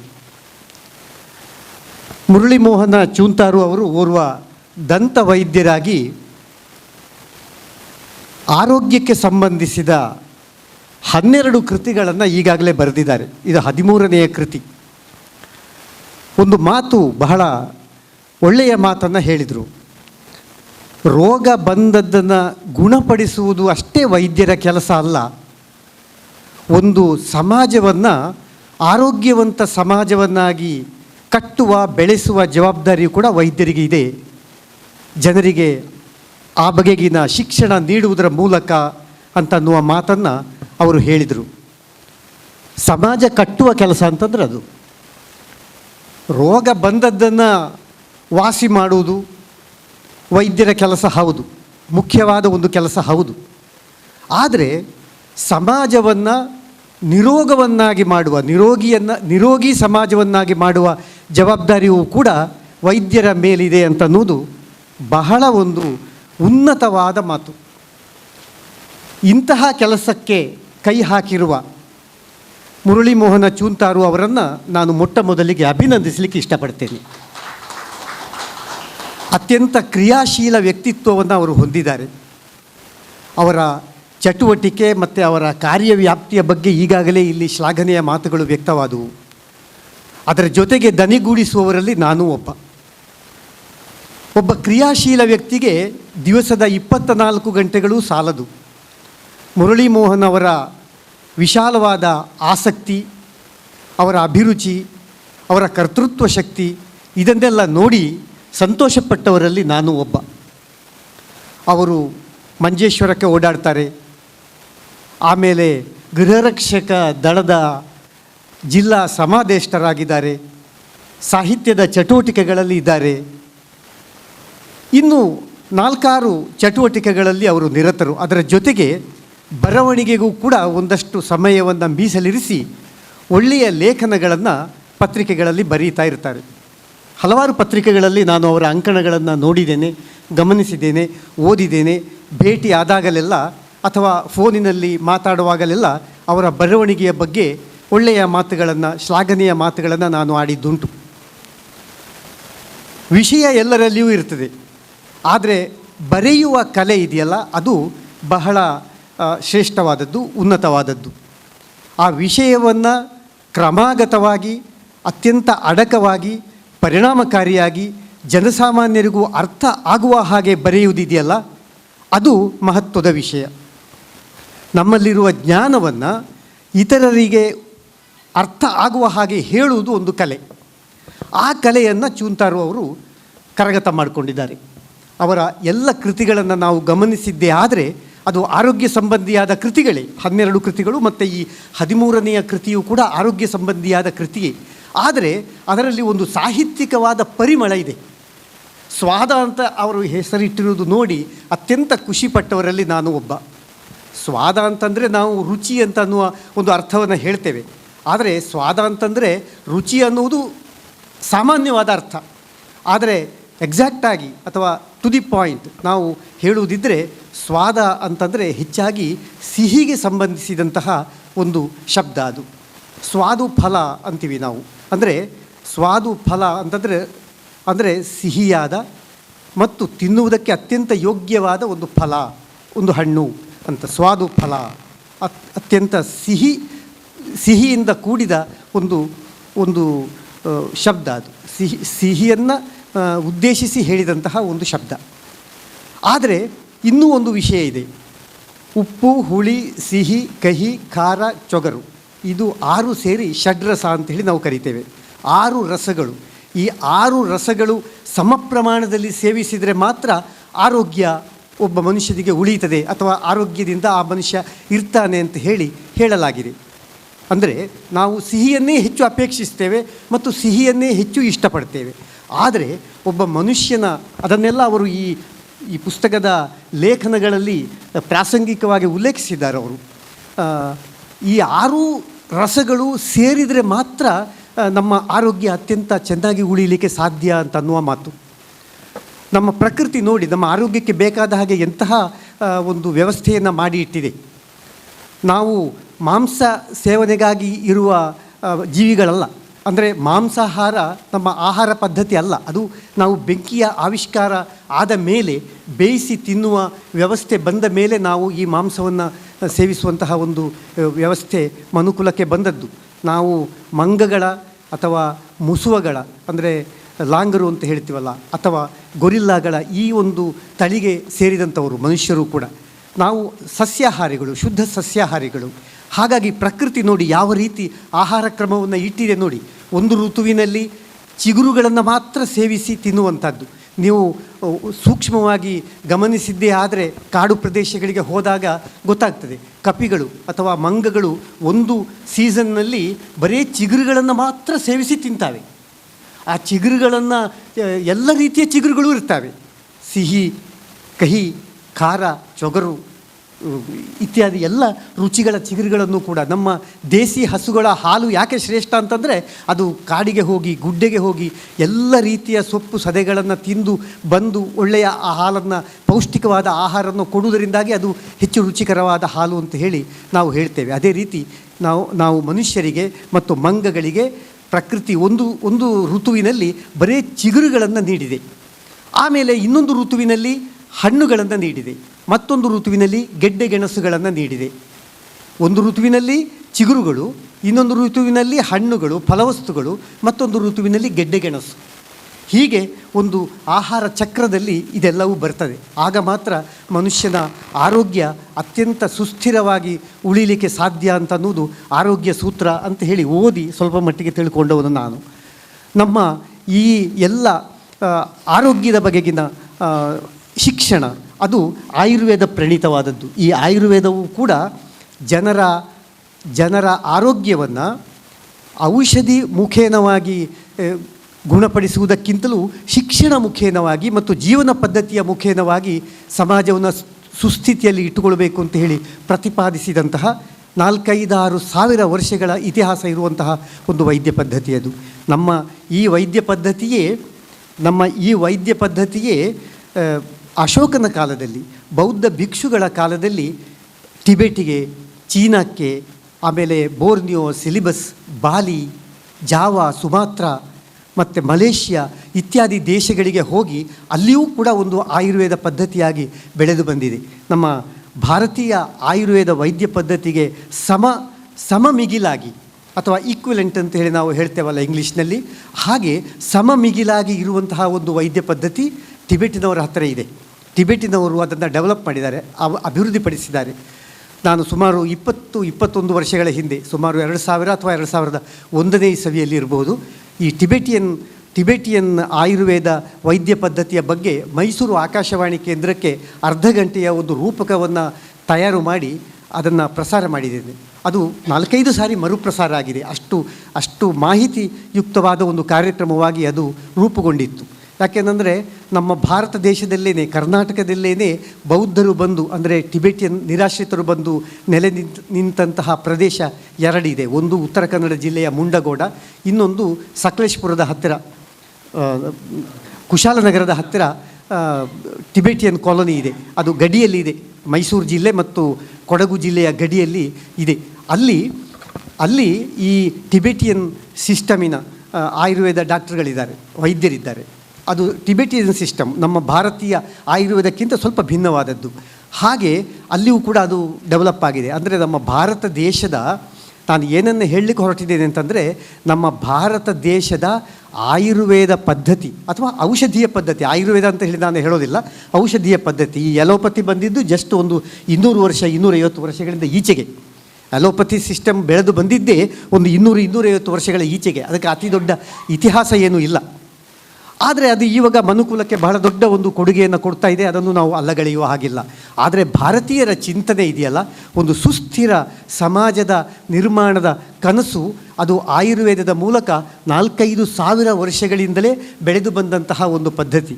ನಾನು ಯಾತಕ್ಕೆ ಈ ವಿಷಯಕ್ಕೆ ಹೆಚ್ಚು ಒತ್ತು ಕೊಟ್ಟೆ ಅಂತಂದರೆ, ಮುರಳಿ ಮೋಹನ ಚೂಂತಾರು ಅವರ ಜೀವನ ಶೈಲಿ, ಅವರ ಜೀವನ ಪದ್ಧತಿ, ಅವರ ಆಲೋಚನಾ ವಿಧಾನ, ಆಮೇಲೆ ಅವರು ಸಮಾಜಕ್ಕೆ ಈ ಒಂದು ಆರೋಗ್ಯ ಶಿಕ್ಷಣವನ್ನು ನೀಡಬೇಕು ಅಂತನ್ನುವ ಅವರ ಚಿಂತನ ಕ್ರಮ, ಇದೆಲ್ಲವೂ ಕೂಡ ನಮ್ಮ ಭಾರತೀಯ ಪ್ರಣೀತವಾದ ಆರೋಗ್ಯ ವ್ಯವಸ್ಥೆಗೆ ಸಂಬಂಧಿಸಿದ್ದು ಅಂತ ಹೇಳಲಿಕ್ಕೆ ನಾನು ಇಷ್ಟು ಮಾತುಗಳನ್ನು ಹೇಳಬೇಕಾಗಿ ಬಂತು. ತುಂಬ ಸುಂದರವಾಗಿ ಅವರು ಇದರಲ್ಲಿ 32 ಲೇಖನಗಳನ್ನು ಬರೆದಿದ್ದಾರೆ.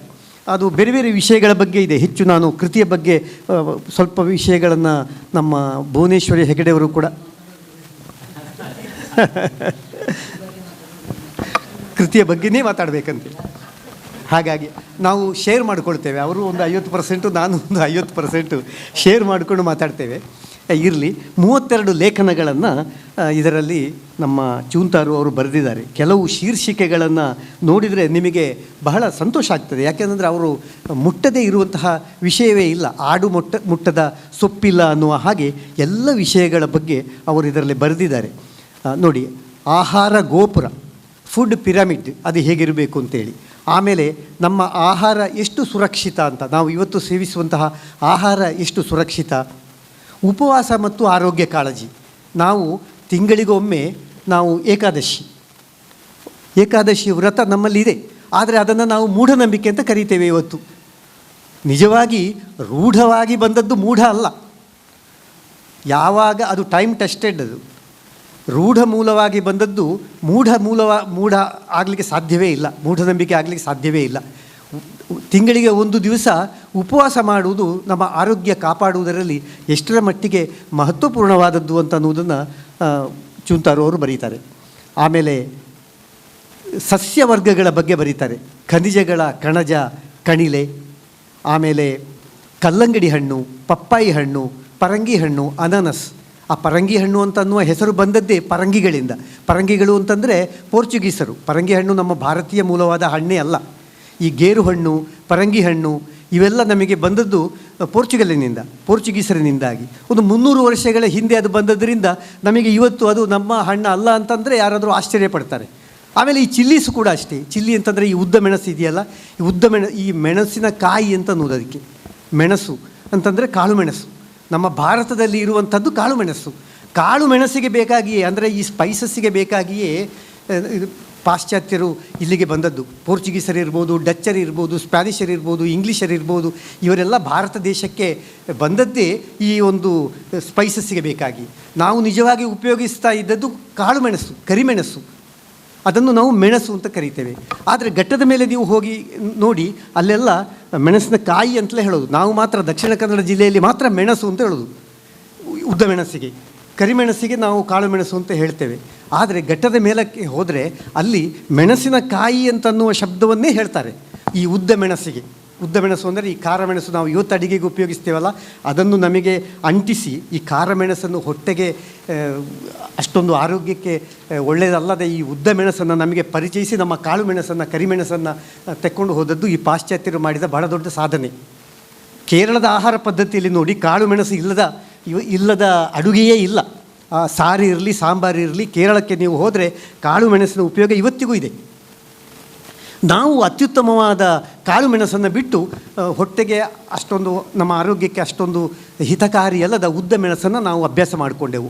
ಪಾಶ್ಚಾತ್ಯರು ಮಾಡಿದ ದೊಡ್ಡ ಸಾಧನೆ ಅಂತಂದರೆ ನಮಗೆ ಈ ಉದ್ದ ಮೆಣಸನ್ನು ಪರಿಚಯಿಸಿ ಕಾಳು ಮೆಣಸನ್ನು ಅವರು ತಗೊಂಡು ಹೋದದ್ದು. ಇದು ನಮ್ಮ ಪಾಶ್ಚಾತ್ಯರು ಮಾಡಿದ ಬಹಳ ದೊಡ್ಡ ಸಾಧನೆ. ಮತ್ತು ನಮಗೆ ನಾವು ಯಾವತ್ತೂ ಪಾಶ್ಚಾತ್ಯರನ್ನು ಅನುಕರಣೆ ಮಾಡೋದರಲ್ಲಿ ಬಹಳ ನಿಷ್ಣಾತರು.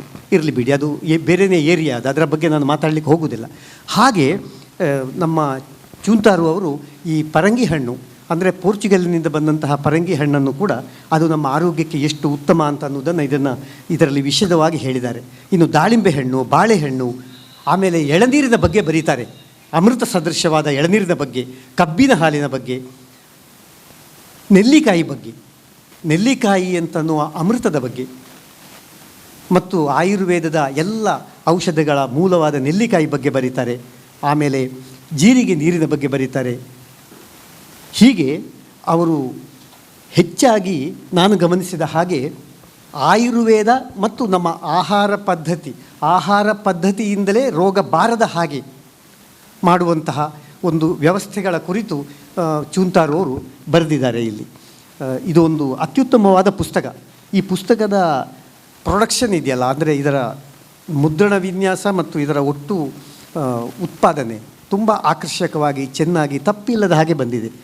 ಸಾಮಾನ್ಯವಾಗಿ ಪುಸ್ತಕಗಳಲ್ಲಿ ಮುದ್ರಣ ದೋಷಗಳಿರ್ತಾವೆ, ಆದರೆ ಈ ಪುಸ್ತಕದಲ್ಲಿ ಮುದ್ರಣ ದೋಷ ಅತ್ಯಂತ ಕಡಿಮೆ. ನಾನು ಗಮನಿಸಿದ ಹಾಗೆ ನನ್ನ ಕಣ್ಣಿಗೆ ಬೀಳಲಿಲ್ಲ, ಮುದ್ರಣ ದೋಷಗಳು ಬೀಳಲಿಲ್ಲ, ತುಂಬ ಚೆನ್ನಾಗಿ ಬಂದಿದೆ. ಮುಖ್ಯವಾಗಿ ನಾನು ಗಮನಿಸಿದ್ದು ಅವರ ಸಾಹಿತ್ಯಿಕವಾದ ಭಾಷೆ. ಇದು ವೈದ್ಯರಲ್ಲಿ ಅಥವಾ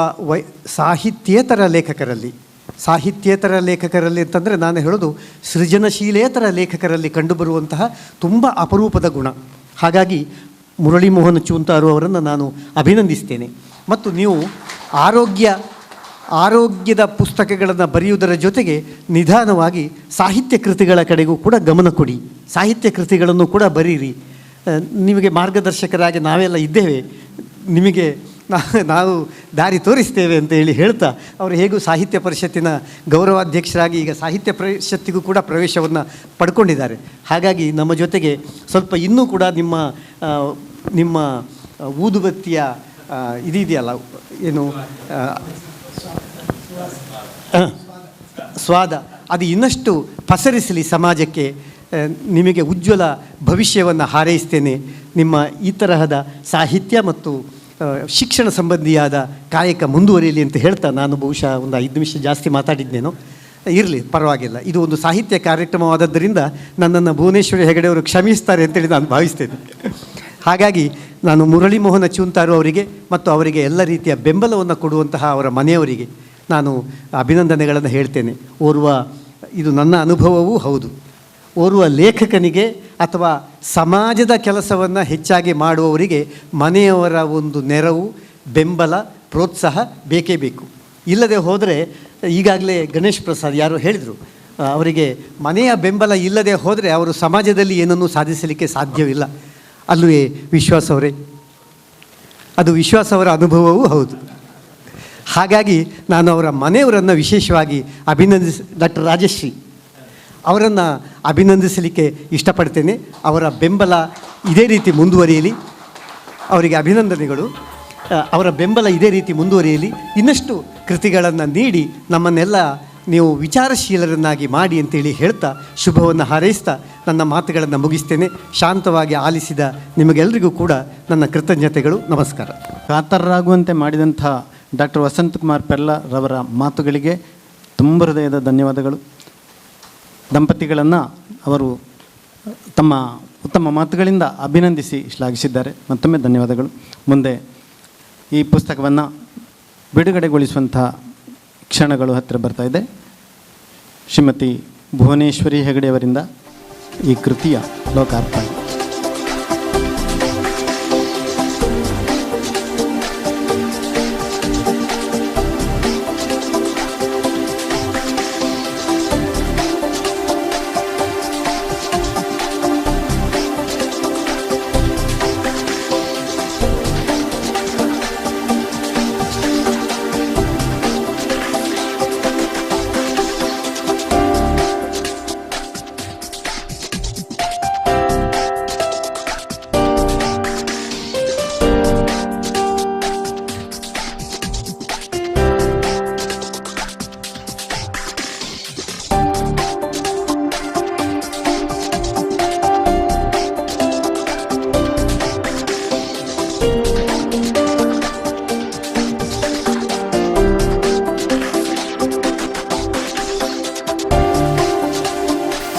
ಹೊಸ ಪದಾಧಿಕಾರಿಗಳಾಗಿ ನಮಗೆ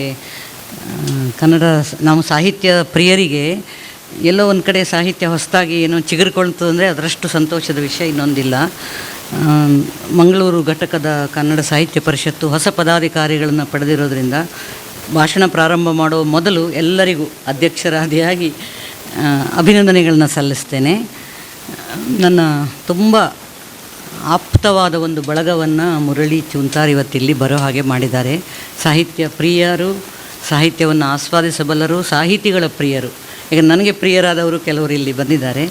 ಎಲ್ಲರಿಗೂ ಒಟ್ಟಾಗಿ ಒಂದು ಕನ್ನಡ ಭುವನೇಶ್ವರಿಯ ಹಾಗೆ ಭುವನೇಶ್ವರಿ ಎಲ್ಲ ಹೇಳಿದ್ರಲ್ಲ, ಕನ್ನಡ ಭುವನೇಶ್ವರಿಯ ಪರವಾಗಿ ಒಂದು ತುಂಬ ಆತ್ಮೀಯವಾದ ವಂದನೆಗಳನ್ನು ಸಲ್ಲಿಸ್ತಾ, ಈ ಪುಸ್ತಕದ ಬಗ್ಗೆ ನಾನು ಅವರು 5 ಕಪ್ ಕಾಫಿ ಕುಡಿಬಹುದು ಅಂತ ಬರೆದಿದ್ದಾರೆ.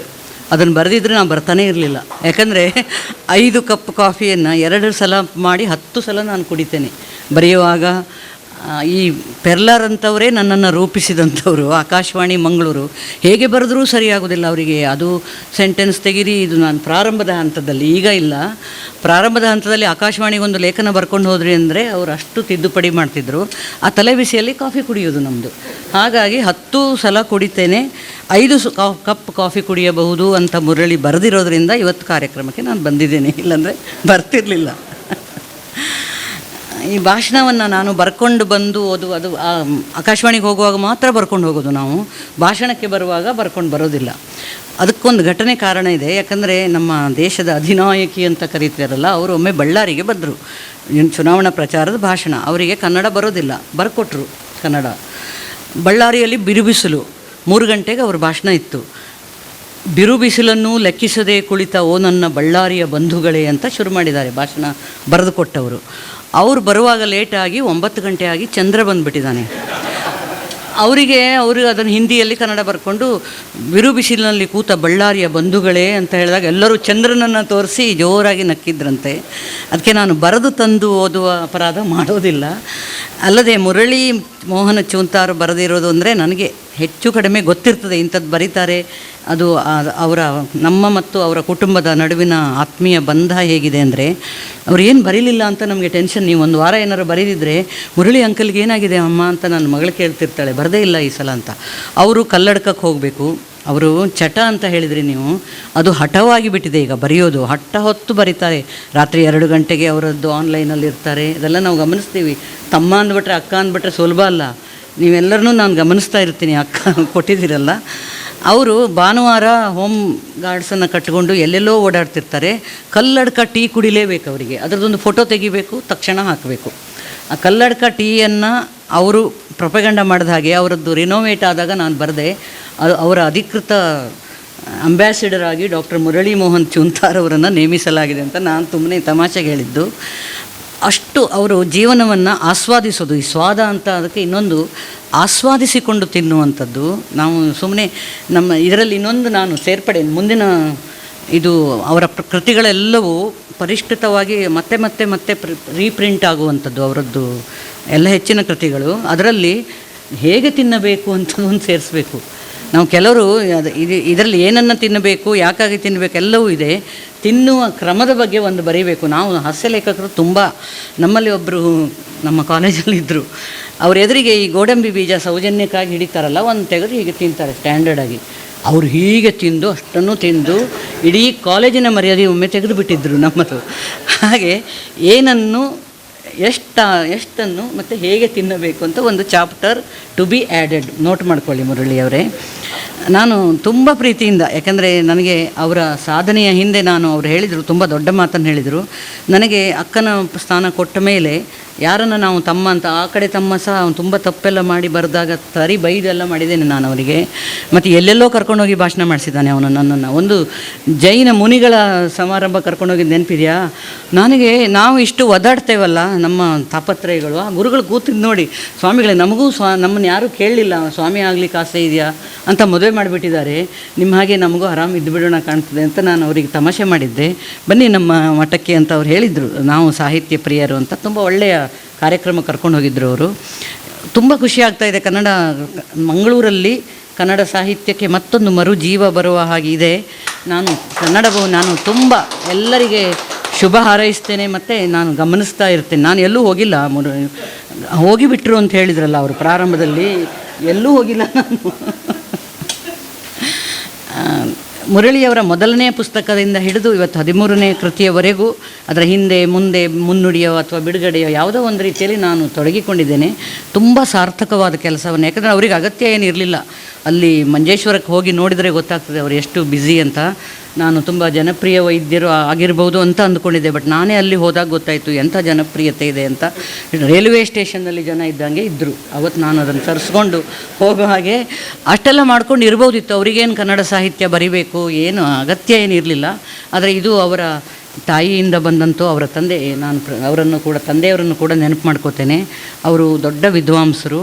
ಅವರ ಕುರಿತು ಕೂಡ ಇವರು ಬರೆದಿದ್ದಾರೆ. ಆ ಪುಸ್ತಕವನ್ನು ಕೂಡ ನಾನು ಮುನ್ನುಡಿ ಬರೆದು ಸಂತೋಷಪಟ್ಟಿದ್ದೇನೆ. ಆ ಸಾಹಿತ್ಯದ ಒಳಗಡೆ ತುಂಬಿಕೊಂಡಿದ್ದಾಗ ಹೇಗೋ ಅದನ್ನು ಬರಿಬೇಕು. ಅವರು ಕಾಯಿಲೆ ಬಗ್ಗೆ ಬರೀತಾರೆ ಅಂದರೆ ನನಗೆ ಲಾಂಗುಲಾಚಾರ್ಯರ ಒಂದು ತಮಾಷೆ ಪ್ರಸಂಗ ನೆನಪಾಗ್ತದೆ. ನೀವು ಆಯುರ್ವೇದದ ಪ್ರಣೀತವಾದಂಥದ್ದು ಅಂತ ಹೇಳಿದ್ರಲ್ಲ, ಈ ನಮ್ಮ ಜೀವನದಲ್ಲಿ ಒಂದು 2-3 ದೊಡ್ಡ ಸಮಸ್ಯೆಗಳಿದ್ದಾವೆ. ಮದುವೆ ಆಗಬೇಕಾ ಬೇಡವಾ ಅಂತ ಒಂದು ಸಮಸ್ಯೆ, ಅದು ಬಗೆಹರಿದಿಲ್ಲ ಇವತ್ತಿನವರೆಗೂ. ಆದವರು ಗೋಳಾಡ್ತಾರೆ, ಆಗದಿದ್ದವರು ಗೋಳಾಡ್ತಾರೆ. ಅದನ್ನು VC ಅವರು ಹೇಳಿದ್ರು, ಮದುವೆ ಆಗಬೇಕಾ ಬೇಡವಾ ಸರ್ ಅಂತ ಕೇಳಿದಾಗ, ಅತ್ತದರಿ ಇತ್ತ ಪುಲಿ ಅಂತ ಒಂದಿದೆ ಕನ್ನಡದಲ್ಲಿ. ನೀವು ಮದುವೆ ಆದರೂ ಕಷ್ಟ, ಆಗದೇ ಇದ್ದರೂ ಕಷ್ಟ, ಕಷ್ಟ ತಪ್ಪಿದ್ದೇ ಅಲ್ಲ. ಆದರೆ ಮದುವೆ ಆದರೆ ಸಿಗುವ ಲಾಭ ಏನು ಅಂದರೆ, ಆ ಕಷ್ಟಕ್ಕೆ ಒಂದು ಪ್ರಾಣಿಯನ್ನು ಗುರಿ ಮಾಡಿ ಬೈಬೋದು ನಾವು. ನನಗೆ ಇಂಥ ಕಷ್ಟ ಬಂದಿದೆ ನನ್ನ ಹೆಂಡತಿಯಿಂದ, ನನಗೆ ಇಂಥ ಕಷ್ಟ ಬಂದಿದೆ ನನ್ನ ಗಂಡನ, ಹೇಳಲಿಕ್ಕೆ ಅವಕಾಶ ಇರೋದೇ ಇಲ್ಲ ಮದುವೆ ಆಗದಿದ್ದರೆ. ಅದಕ್ಕೋಸ್ಕರ ಆದರೂ ಮದುವೆ ಆಗಬೇಕು ಅಂತ ವಿ ಸೀತಾರಾಮಯ್ಯನವ್ರು ಹೇಳಿದ್ದು. ಇನ್ನೊಂದು ಸಮಸ್ಯೆ ಅಷ್ಟೇ ದೊಡ್ಡದು, ಈ ಆಯುರ್ವೇದ ದೊಡ್ಡದಾ ಅಂತ, ಈ ಇಂಗ್ಲೀಷ್ ಮದ್ದು ದೊಡ್ಡದಾ ಅಂತ, ಅದು ಕೂಡ ಬಗೆಹರಿದಿದ್ದೇ ಅಲ್ಲ. ನೀವು ಆಯುರ್ವೇದದವ್ರನ್ನ ಕೇಳಿ, ಇಂಜೆಕ್ಷನ್ ಕೊಟ್ಟು ಸಾಯಿಸ್ತಾರೆ ನಿಮ್ಮನ್ನು ಅವರು ಅಂತಲೇ ಹೇಳೋದು. ಇವರನ್ನು ಕೇಳಿ ಇಂಗ್ಲೀಷ್ನವ್ರನ್ನ, ನೀವು ಆಯುರ್ವೇದ ಅಂತ ಮಾಡ್ತಾ ಇರಿ ನೋಡಿ ಆಮೇಲೆ ಅಂತ. ಇಬ್ಬರು ಅಷ್ಟು ಪರಸ್ಪರ ವಿರುದ್ಧವಾಗಿ, ಆಗ ನಾವು ನಮ್ಮದೇ ಆದ ಒಂದು 5 ಕಪ್ ಕಾಫಿಯನ್ನು 10 ಸಲ ಅರ್ಧ ಮಾಡಿ ಕುಡಿದು ನಮ್ಮದೇ ಆದ ಮಾರ್ಗವನ್ನು ನಾವು ಹುಡ್ಕೋಬೇಕು. ಲಾಂಗುಲಾಚಾರ್ಯರು ತುಂಬ, ಅವರು ದೊಡ್ಡ ಹಾಸ್ಯಲೇಖಕರು, ಅವರು ನನ್ನ ಗುರು ಸಮಾನರವರು. ಅವ್ರು ಹೇಳಿದ ಒಂದು ಘಟನೆಯನ್ನು ನಾನು ನೆನಪು ಮಾಡ್ಕೋಬೇಕು. ಈಗ ಆಯುರ್ವೇದದವನು ನಮ್ಮ ದೇಶೀಯ ಪದ್ಧತಿಯಲ್ಲಿ, ಅದೇ ಕಾಫಿ ಕುಡಿಬೇಡಿ ಚಹಾ ಕುಡಿಬೇಡಿ ಅಂತೂ ಆಯ್ತಲ್ಲ, ಉಪ್ಪಿನಕಾಯಿಯನ್ನು ಕಣ್ಣಿನಲ್ಲಿಯೂ ನೋಡಬೇಡಿ, ಉಪ್ಪು ತೆಗೆದುಕೊಂಡು ಹೋದ ದಾರಿಯಲ್ಲಿ ಹೋಗಕೂಡದು. ಉಪ್ಪು ಅಂದರೆ ಅಷ್ಟು ಪಥ್ಯದ ಹೆಸರಿನಲ್ಲಿ ನಮ್ಮನ್ನು ಅಂದರೆ ಅಷ್ಟು ಪಥ್ಯ ಅವರದ್ದು. ಉಪ್ಪಿನಕಾಯಿ ತಿಂದ್ರಂತೂ ಹೋಯಿತು, ಎಣ್ಣೆ ಅವರ ಪಥ್ಯ ಮಾಡಲಿಕ್ಕಾಗದೆ ಅನೇಕರ ಮಾರ್ಗಾಂತರ ಮಾಡಿಬಿಡ್ತಾರೆ. ಅದೇ ನಮ್ಮ ಇಂಗ್ಲೀಷ್ ಡಾಕ್ಟ್ರನ್ನ ನೋಡಿ, ಉಪ್ಪಿನಕಾಯಿ ತಿನ್ನಿ ಪರವಾಗಿಲ್ಲ, ನೀವು ಕೇಳಿ, ಪಥ್ಯ ಅನ್ನೋದು ಅವ್ರಿಗಿಲ್ಲ. ಇಂಗ್ಲೀಷ್ನವರು ಹುರಿದುಂಬಿಸ್ತಾರೆ, ತಿನ್ನಿರಿ ಆಮೇಲೆ ಮತ್ತೆ ಬನ್ನಿ ಇಲ್ಲಿ ಅಂತ ಹೇಳ್ತಾರೆ. ಅದಕ್ಕೆ ಏನನ್ನೂ ತಿನ್ನಬೇಡ ಎನ್ನುವ ಇಬ್ಬರು ಆಯುರ್ವೇದದವರಾಗಲಿ ಇಂಗ್ಲೀಷ್ನವರಾಗಲಿ ನಮ್ಮ ಕೊನೆಯ ದಿನವನ್ನು ಅವರು ನಿಲ್ಲಿಸಲಾರರು. ಅಂದರೆ ನಮ್ಮ ಪ್ರಾಣ ಹೋಗುವಾಗ ಅವರಿಬ್ಬರು ಬರೋದಿಲ್ಲ. ಅದಕ್ಕೆ ಅವ್ರು ಹೇಳೋದು, ಲಾಂಗುಲಾಚಾರ್ಯ ಹೇಳೋದು, ತಿನ್ನದೇ ಸಾಯಿ. ಅವನು ಹೇಳ್ತಾನೆ, ತಿನ್ನದೇ ಸಾಯಿ ಎನ್ನುವವನಿಗಿಂತ ತಿಂದು ಸಾಯಿ ಎನ್ನುವವನು ಮೇಲು ಅಂತ ನಾವೊಂದು ಒಳ ಒಪ್ಪಂದವನ್ನು ಅವರು ಹೇಳಿರುವಂಥದ್ದು. ಹಾಗೆ ನಾವು ಇವರ ಲೇಖನಗಳು ನಾನು ಸುಮ್ಮನೆ ತಮಾಷೆಗೆ ಹೇಳ್ತಾ ಇರುವಂಥ, ಇದರಲ್ಲಿ ತುಂಬ ಉಪಯುಕ್ತ. ನಾನಿವತ್ತು ನನ್ನ ಕೆಲವು ಸ್ನೇಹಿತರನ್ನು, ನನ್ನ ಅಪಾರ್ಟ್ಮೆಂಟಲ್ಲಿರುವವರನ್ನ ಎಲ್ಲ ಕರೆದೆ. ಸುಮ್ಮನೆ ಈ ಕತೆ ಕವಿತೆ ಆದರೆ ನಾನು ನಿಮ್ಮನ್ನು ಕರಿತಾ ಇರಲಿಲ್ಲ, ಬೋರೋದು ಹೇಳೋದಿಲ್ಲ ನಾವು. ಕತೆ ಕವಿತೆ ಅಂದರೆ ಅಷ್ಟು ಜನರಿಗೆ ಬೇಡದ್ದಾಗಿಬಿಟ್ಟಿದೆ ಇವತ್ತಿನ ದಿನ ಸಾಹಿತಿಗಳು ಸೇರಿಕೊಂಡು. ಆದರೆ ಜೀವನದಲ್ಲಿ ಅತಿ ಉಪಯುಕ್ತವಾದಂತಹ ನಮ್ಮ ಸಮಸ್ಯೆಗಳನ್ನು ನಾವು ಇದರಲ್ಲಿ ನೋಡ್ಕೊಳ್ಬೋದು. ನಾವೇನು ತಿನ್ನಬೇಕು ಏನು ತಿನ್ನಬಾರ್ದು ಅನ್ನೋದನ್ನು ಸೈಂಟಿಫಿಕ್ಕಾಗಿ. ಯಾಕಂದರೆ ಇವತ್ತು ವಾಟ್ಸಾಪ್ನಲ್ಲಿ ತಿನ್ನಬೇಕು ಅಂತ ಒಬ್ಬ ಬರೀತಾನೆ, ನೆಕ್ಸ್ಟ್ ಡೇ ಅದನ್ನು ತಿನ್ನಬಾರ್ದು ಅಂತ ಬಂದುಬಿಡ್ತು. ಅದು ಯಾವುದೋ ಎಲೆ, ಅದು ಎಂಥ ಎಲೆ ತಿಂದು ಏನೇನು ಮಾಡ್ಕೊಳ್ತಾರೋ ಗೊತ್ತಿಲ್ಲ, ಯಾವುದ್ಯಾವುದೋ ಎಲೆ. ಇದನ್ನೊಂದು ಎಲೆಯನ್ನು ತಿಂದು ನೋಡಿ, ನಿಮ್ಮ ಕಿಡ್ನಿಯಲ್ಲಿದ್ದ ಕಲ್ಲು ಕರಗಿ ಹೋಗದಿದ್ದರೆ ಹೇಳಿ ಅಂತ.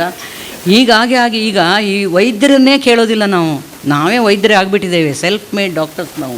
ಅಷ್ಟರ ಮಟ್ಟಿಗೆ ಬಂದು ಜನ ಇದರಲ್ಲಿ ಈ ಫೇಸ್ಬುಕ್ಕಲ್ಲಿ ಇದರಲ್ಲಿ ಬಂದು ಅದಕ್ಕೆ ಸೈಂಟಿಫಿಕ್ಕಾಗಿ ಒಬ್ಬ ಡಾಕ್ಟ್ರಾಗಿ ಅದರಲ್ಲಿರುವಂಥ ಅಥೆಂಟಿಕ್ಕಾಗಿ ಬರೆದಿರುವಂಥದ್ದು, ಏನನ್ನು ತಿಂದರೆ ನಾವು ಸಾಯೋದಿಲ್ಲ, ಏನಂತ ಅಂದರೆ ಸಾಯುತ್ತೇವೆ, ಒಂದಲ್ಲ ಒಂದಿನ ಸಾಯೋದಿದೆ, ಒಂದು ಸ್ವಲ್ಪ ನಿಧಾನ ಸಾಯಬಹುದು ಅನ್ನೋದನ್ನು, ನಿಧಾನವಾಗಿ ಸ್ವಾದ ಅನ್ನೋದು ಈ ಊಟಕ್ಕೆ ಮಾತ್ರ ಅಲ್ಲ, ಜೀವನವನ್ನೇ ನಾವು ಒಂದು ಆಸ್ವಾದಿಸಿಕೊಂಡು, ಅಯ್ಯೋ ಅಂತ ಅಳುವವರು ಒಂದು ವರ್ಗದಲ್ಲಿದ್ದಾರೆ.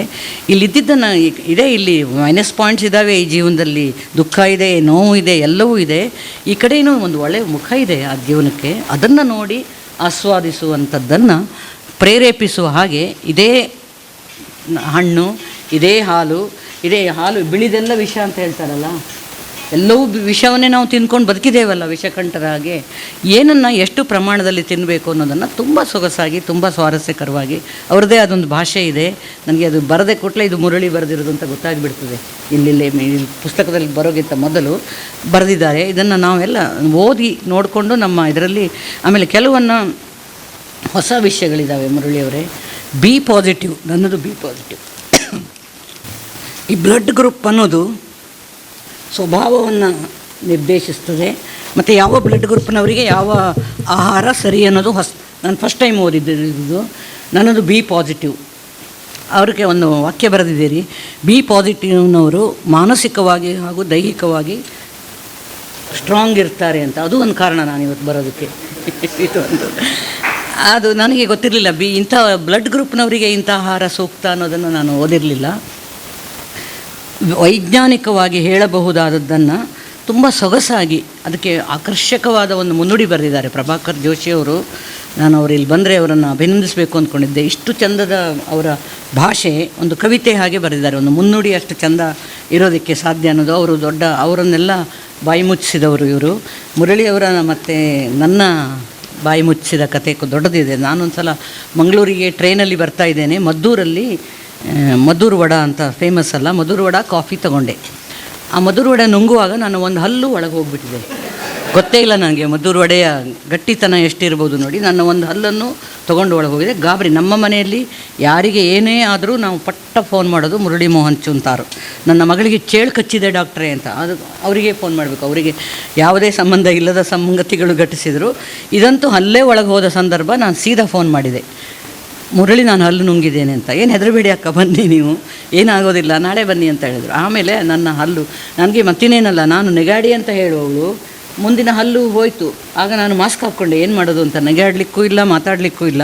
ಮಾಸ್ಕ್ ಹಾಕ್ಕೊಂಡು ಇವರಿಗೆ ಫೋನ್ ಮಾಡಿದೆ ಹೀಗಾಗಿದೆ ಅಂತ. ಅವರು ಮತ್ತೆ ನನ್ನ ಹಲ್ಲನ್ನು ಮಂಜೇಶ್ವರಕ್ಕೆ ಕರ್ಕೊಂಡು ಹೋಗಿ ಹೇಗೆ ಬೇಕು ಹಾಗೆ ತಿದ್ದಿ, ಈಗ ನಾನು ಹೇಳದಿದ್ದರೆ ಗೊತ್ತಾಗದ ಹಾಗೆ ನಾನು ನೆಗೆಯಾಡಿಕೊಂಡೇ ಇದ್ದೇನೆ. ನನ್ನ ದಂತ ವೈದ್ಯರು ನನ್ನ ಹಲ್ಲಿನ ಪೂರ್ತಿ ಯೋಗಕ್ಷೇಮವನ್ನು ವಹಿಸಿಕೊಂಡವರು ನನ್ನ ಇಡೀ ಕುಟುಂಬದ ಆರೋಗ್ಯದ ಯೋಗಕ್ಷೇಮ ಅವರ ನೇಚರ್ ಅಂಥದ್ದು. ನನ್ನ ಕುಟುಂಬ ಅಂತಲ್ಲ, ಅವರಿಗೆ ಸಮಾಜದಲ್ಲಿ ಒಳ್ಳೆಯದನ್ನೇ ಮಾಡಬೇಕು ಅವರು. ನೀವು ಕೋವಿಡ್ ಆದಾಗ ಬೇರೆ ಬೇರೆ ಕಾರಣಕ್ಕೆ ನಾವು ಆತಂಕಿತರಾಗ್ತಾ ಇದ್ವಲ್ಲ, ನನಗೆ ಈ ಮುರಳಿ ಮೋಹನ್ ಚೂಂತಾರ್ ಬಗ್ಗೆ ತುಂಬ ಆತಂಕ ಆಗ್ತಾಯಿತ್ತು.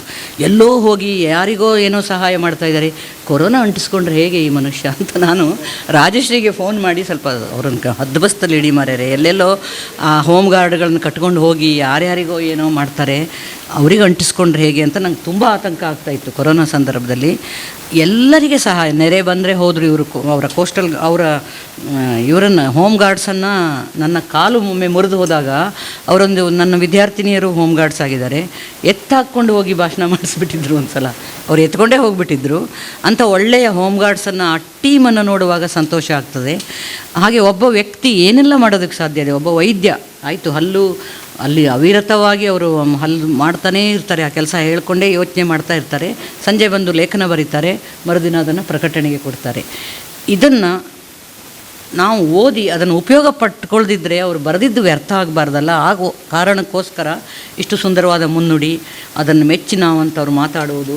ಆಮೇಲೆ ಪೆರ್ಲರವರು ಸರ್ಟಿಫಿಕೇಟ್ ಕೊಡೋದೇ ಇಲ್ಲ ಸಾಮಾನ್ಯವಾಗಿ. ಅವರಿಗೆ ಗೊತ್ತಿರೋದು ಆಕಾಶವಾಣಿಯಲ್ಲಿ ಇದು ಹೀಗಲ್ಲ, ಇದನ್ನು ಹೀಗೆ ಬರೀರಿ ಅಂತ. ನಾವೊಂದು ಸಲ ಪಟಿಂಗರನ್ನು ಆರಿಸಿ ಕಳಿಸಿದಾಗ ನಾವು ಪಶ್ಚಾತ್ತಾಪ ಪಡಬೇಕಾಗುತ್ತದೆ ಅಂತ ಬರೆದುಬಿಟ್ಟಿದ್ದೆ. ಅದು ನೇರವಾಗಿ ನಮ್ಮ ಆಡಳಿತ ವಿರೋಧಿ ಹೇಳಿಕೆ ಆಗಿಬಿಡ್ತದಲ್ಲ, ಅದನ್ನು ತಿದ್ದಿದ್ರು. ನೀವಲ್ಲ ಸರ್, ಇನ್ನು ಹಿಂದಿನ ಡೈರೆಕ್ಟ್ರು, ಹೀಗಿರಬಾರ್ದು ಅಂತ. ಪಟಿಂಗರುಗಳ ಶಬ್ದವೇ ಅಲ್ಲಿ ಬರಬಾರ್ದು ಅಂತ. ಅದಕ್ಕೆ ಸೂಕ್ತ ವ್ಯಕ್ತಿಗಳನ್ನು ಆರಿಸಿ ಕಳಿಸುವುದು ನಮ್ಮ ಜವಾಬ್ದಾರಿ. ಏನು ಹೇಳ್ದಂಗೆ ಆಯ್ತು ರೀ, ಎಷ್ಟು ನೀರಸವಾಗಿ ಅದು ಪಟಿಂಗರನ್ನು ಆರಿಸಿ ಕಳಿಸಬಾರ್ದು ಅಂತ ನಾನು ನೇರವಾಗಿ ಬರೆದುಬಿಟ್ಟಿದ್ದೆ. ಆ ಥರದ್ದು ತಿದ್ದು ಪೆರ್ಲಾ ಅವರು ಅದಕ್ಕೆ ನ್ಯಾಯ ಒದಗಿಸಿದ್ದಾರೆ. ಇದು ಚೆನ್ನಾಗಿದೆ ಅಂತ ಹೇಳುವಂಥದ್ದು. ನಾವು ಅದನ್ನು ಓದೋಣ.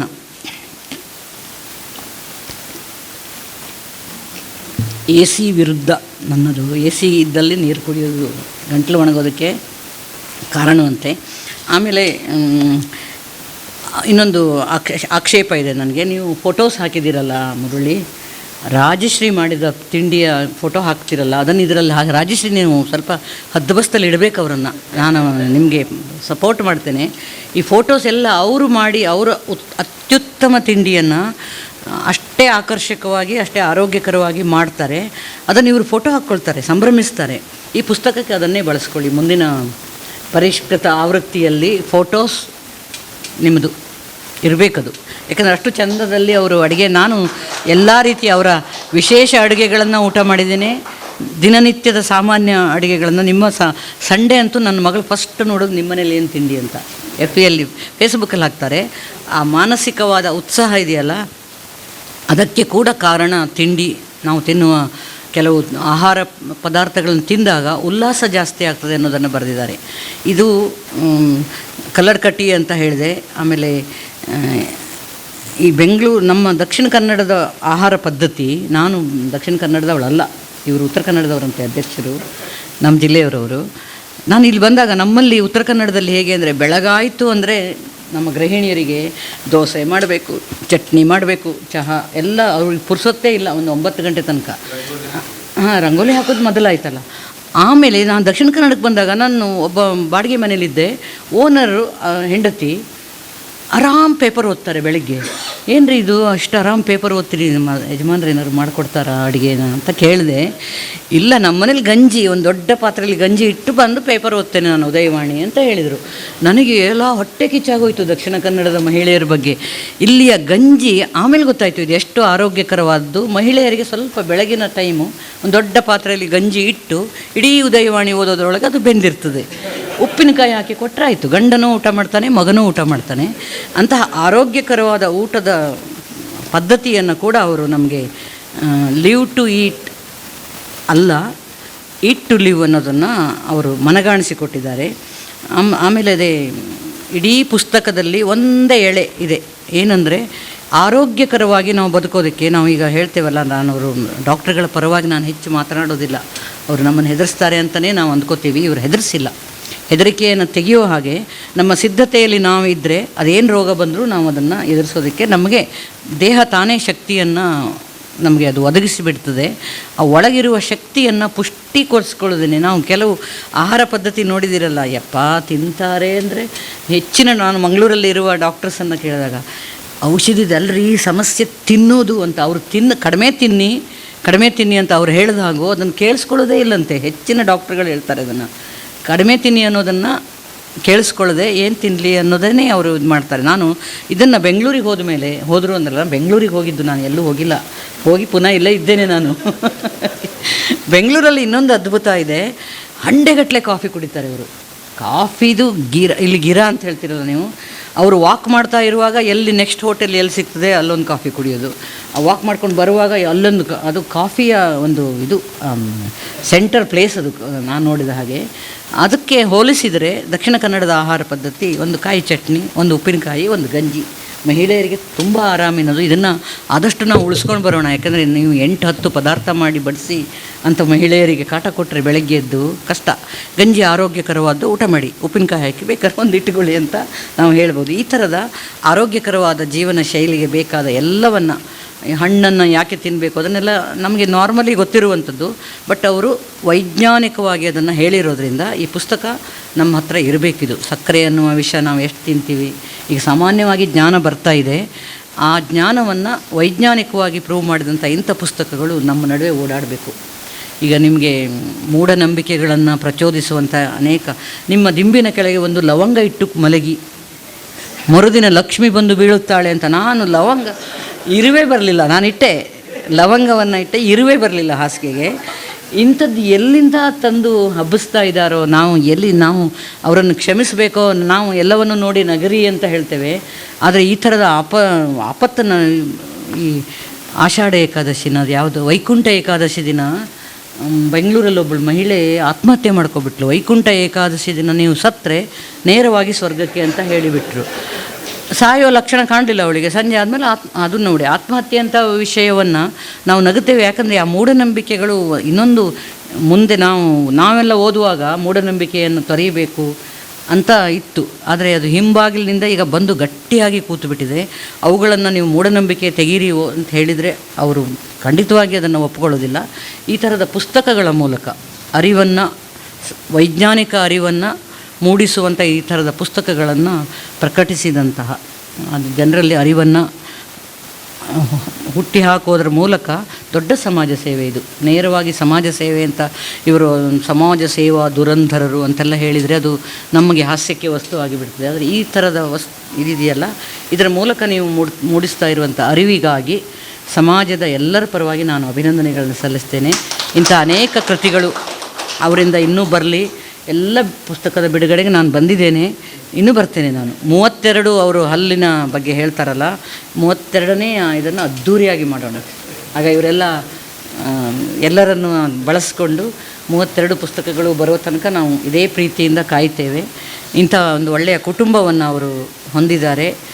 ಎಲ್ಲರೂ ಇಲ್ಲಿ ಪ್ರತಿಯೊಬ್ಬರು ನನಗೆ ನನ್ನ ಸಂಸ್ಕೃತ ಗುರುಗಳು, ಅವ್ರು ಬರೋದಿಲ್ಲ ಅಂತ ಕರೆದಿದ್ದು ನಾನು. ಅಂದರೆ ಕೆಲವರು ಬರಲಿ ಅಂತ ಕರಿತೇವೆ, ಕೆಲವರು ಬರದೇ ಇದ್ದರೆ ಒಳ್ಳೆದಿತ್ತು ದೇವರೇ ಅಂತ. ನನ್ನ ಸಂಸ್ಕೃತ ನಾನು ಹೆದರೋದಿಲ್ಲ ಹೀಗೆಲ್ಲ ಬಂತಲ್ಲ, ಆಗ ನಾನು ಹೇಳಿದೆ, ಇನ್ಯಾವುದಕ್ಕೂ ಹೆದರೋದಿಲ್ಲ, ಸಂಸ್ಕೃತ ಗ್ರಾಮರಿಗೆ ಒಂದು ಹೆದರ್ತೇನೆ ನಾನು. ವಿನಯಪೂರ್ವಕವಾಗಿ ಹೇಳೋದು, ಗ್ರಾಮರ್ ಬರೋದಿಲ್ಲ ನನಗೆ. ಸಂಸ್ಕೃತ ಹೊಸದಾಗಿ ಈಗ ಕೊರೋನಾ ಗೆಲ್ಲಿರಿ ಹೇಗೆ ಅಂತಂದರೆ, ನಾವು ಯೋಗ ಮತ್ತು ಸಂಸ್ಕೃತಕ್ಕೆ ಸೇರಿಕೊಂಡ್ವಿ ಕ್ಲಾಸಿಗೆ, ಆನ್ಲೈನ್ ಕ್ಲಾಸಲ್ಲಿ. ನನ್ನ ಗುರು, ನನಗಿಂತ ಚಿಕ್ಕವರು, ಶಾಂತಲಾ ವಿಶ್ವಾಸ್ ಬಂದಿದ್ದಾರೆ. ನಮಸ್ತೆ. ನಾನು ಕನ್ನಡದಲ್ಲಿಯೇ ಅವರನ್ನು ಮಾತಾಡಿಸೋದು, ಅವರು ಸಂಸ್ಕೃತದಲ್ಲೇ ಉತ್ತರ ಕೊಡೋದು ನನಗೆ. ಒಂದಲ್ಲ ಒಂದಿನ ನಿಮ್ಮ ಹತ್ರ ಸಂಸ್ಕೃತದಲ್ಲಿ ಮಾತಾಡ್ತೇನೆ ನಾನು ಅಂತ ಹೇಳಿದ್ದೇನೆ. ಸಂಸ್ಕೃತಕ್ಕೂ ಆಯುರ್ವೇದಕ್ಕೂ, ಇವರು ಪೆಲ್ಲರವ್ರು ಹೇಳಿದರು, ನಮ್ಮ ಜೀವನ ಕ್ರಮಕ್ಕೂ ನಿಖರವಾದಂಥ ಒಂದು ಸಂಬಂಧ ಇರೋದನ್ನು ನನಗೆ ಸಂಸ್ಕೃತ ಓದ್ತಾ ಗೊತ್ತಾಗಿರುವಂಥದ್ದು. ಸಂಸ್ಕೃತ ಕ್ಲಾರಿಟಿ, ಎಲ್ಲ ಭಾಷೆಗಳಲ್ಲಿ ಕ್ಲಾರಿಟಿ ಕನ್ನಡದಲ್ಲೂ ಇದೆ, ಇಂಗ್ಲೀಷಲ್ಲಿದೆ, ಆದರೆ ಸಂಸ್ಕೃತದಲ್ಲಿರುವ ಕ್ಲಾರಿಟಿ, ನಾನು ಸಂಸ್ಕೃತ ಕಲಿಬೇಕು ಅಂತ ಹೇಳಿದ್ದಕ್ಕೆ, ಇವರು ವೈಜ್ಞಾನಿಕವಾಗಿ ಇಂಗ್ಲೀಷ್ ಮೆಡಿಸಿನನ್ನು ಓದಿಕೊಂಡವರು. ಸಂಸ್ಕೃತ ಹಿನ್ನೆಲೆ ನನಗೆ ತುಂಬ, ನಿಮ್ಮ ತಂದೆಯವರನ್ನು ನೆನಪಿಸ್ಕೊಳ್ತೇನೆ ನಾನು. ಅವರು ಸಾಮಾನ್ಯವಾಗಿ ಪುಸ್ತಕ ಬಿಡುಗಡೆಯಲ್ಲಿ ಇಲ್ಲಿ ಕೂತಿರ್ತಿದ್ರು. ಶುಭ್ರ ಶ್ವೇತವಸನಧಾರಿ ಅವರ ತಂದೆ, ದೊಡ್ಡ ವಿದ್ವಾಂಸರು, ಸರಳವಾಗಿ ಅವರು ಇಲ್ಲಿ ಕೂತ್ಕೊಳ್ತಾ ಇದ್ದರು. ನನಗೆ ಅದು ಕಣ್ಮುಂದೆ ಬರ್ತದೆ. ಅದು ಅವರ ಕುಟುಂಬದಲ್ಲಿ ಬಂದಿರುವಂಥದ್ದು. ಆ ಸಂಸ್ಕೃತದ ಕ್ಲಾರಿಟಿ ಆಫ್ ಥಾಟ್ ಒಂದು, ಅದು ಇದು ಅಂತ ಇಲ್ಲ, ಕರೆಕ್ಟ್ ಅಂದರೆ ಕರೆಕ್ಟಾಗಿ ಹೇಳುವಂಥ ಭಾಷೆ ಅದು.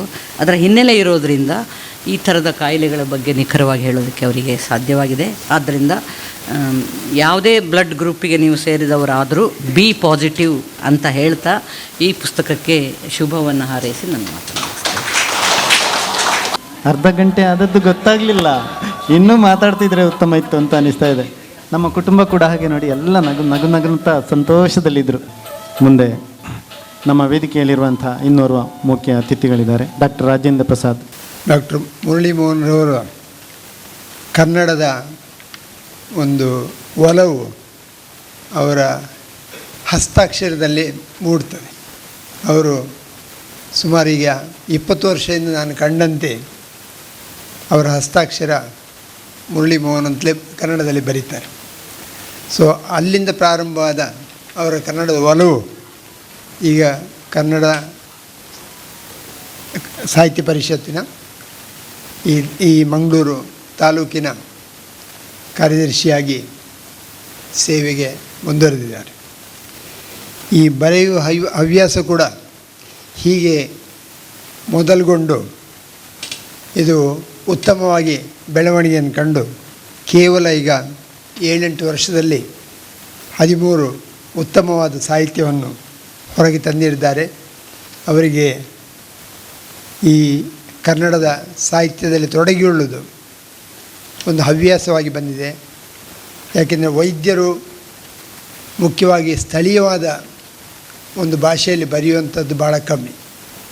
ಸೈಂಟಿಫಿಕ್ ಆರ್ಟಿಕಲ್ಸ್ ಬರಿಬೋದು, ಜರ್ನಲ್ಸಲ್ಲಿ ಬರಿಬೋದು, ಅದು ಈಗಿನ ಒಂದು ಅಬ್ಲಿಗೇಷನ್ ಆಗಿರ್ತದೆ, ರಿಕ್ವೈರ್ಮೆಂಟ್ ಆಗಿರ್ತದೆ.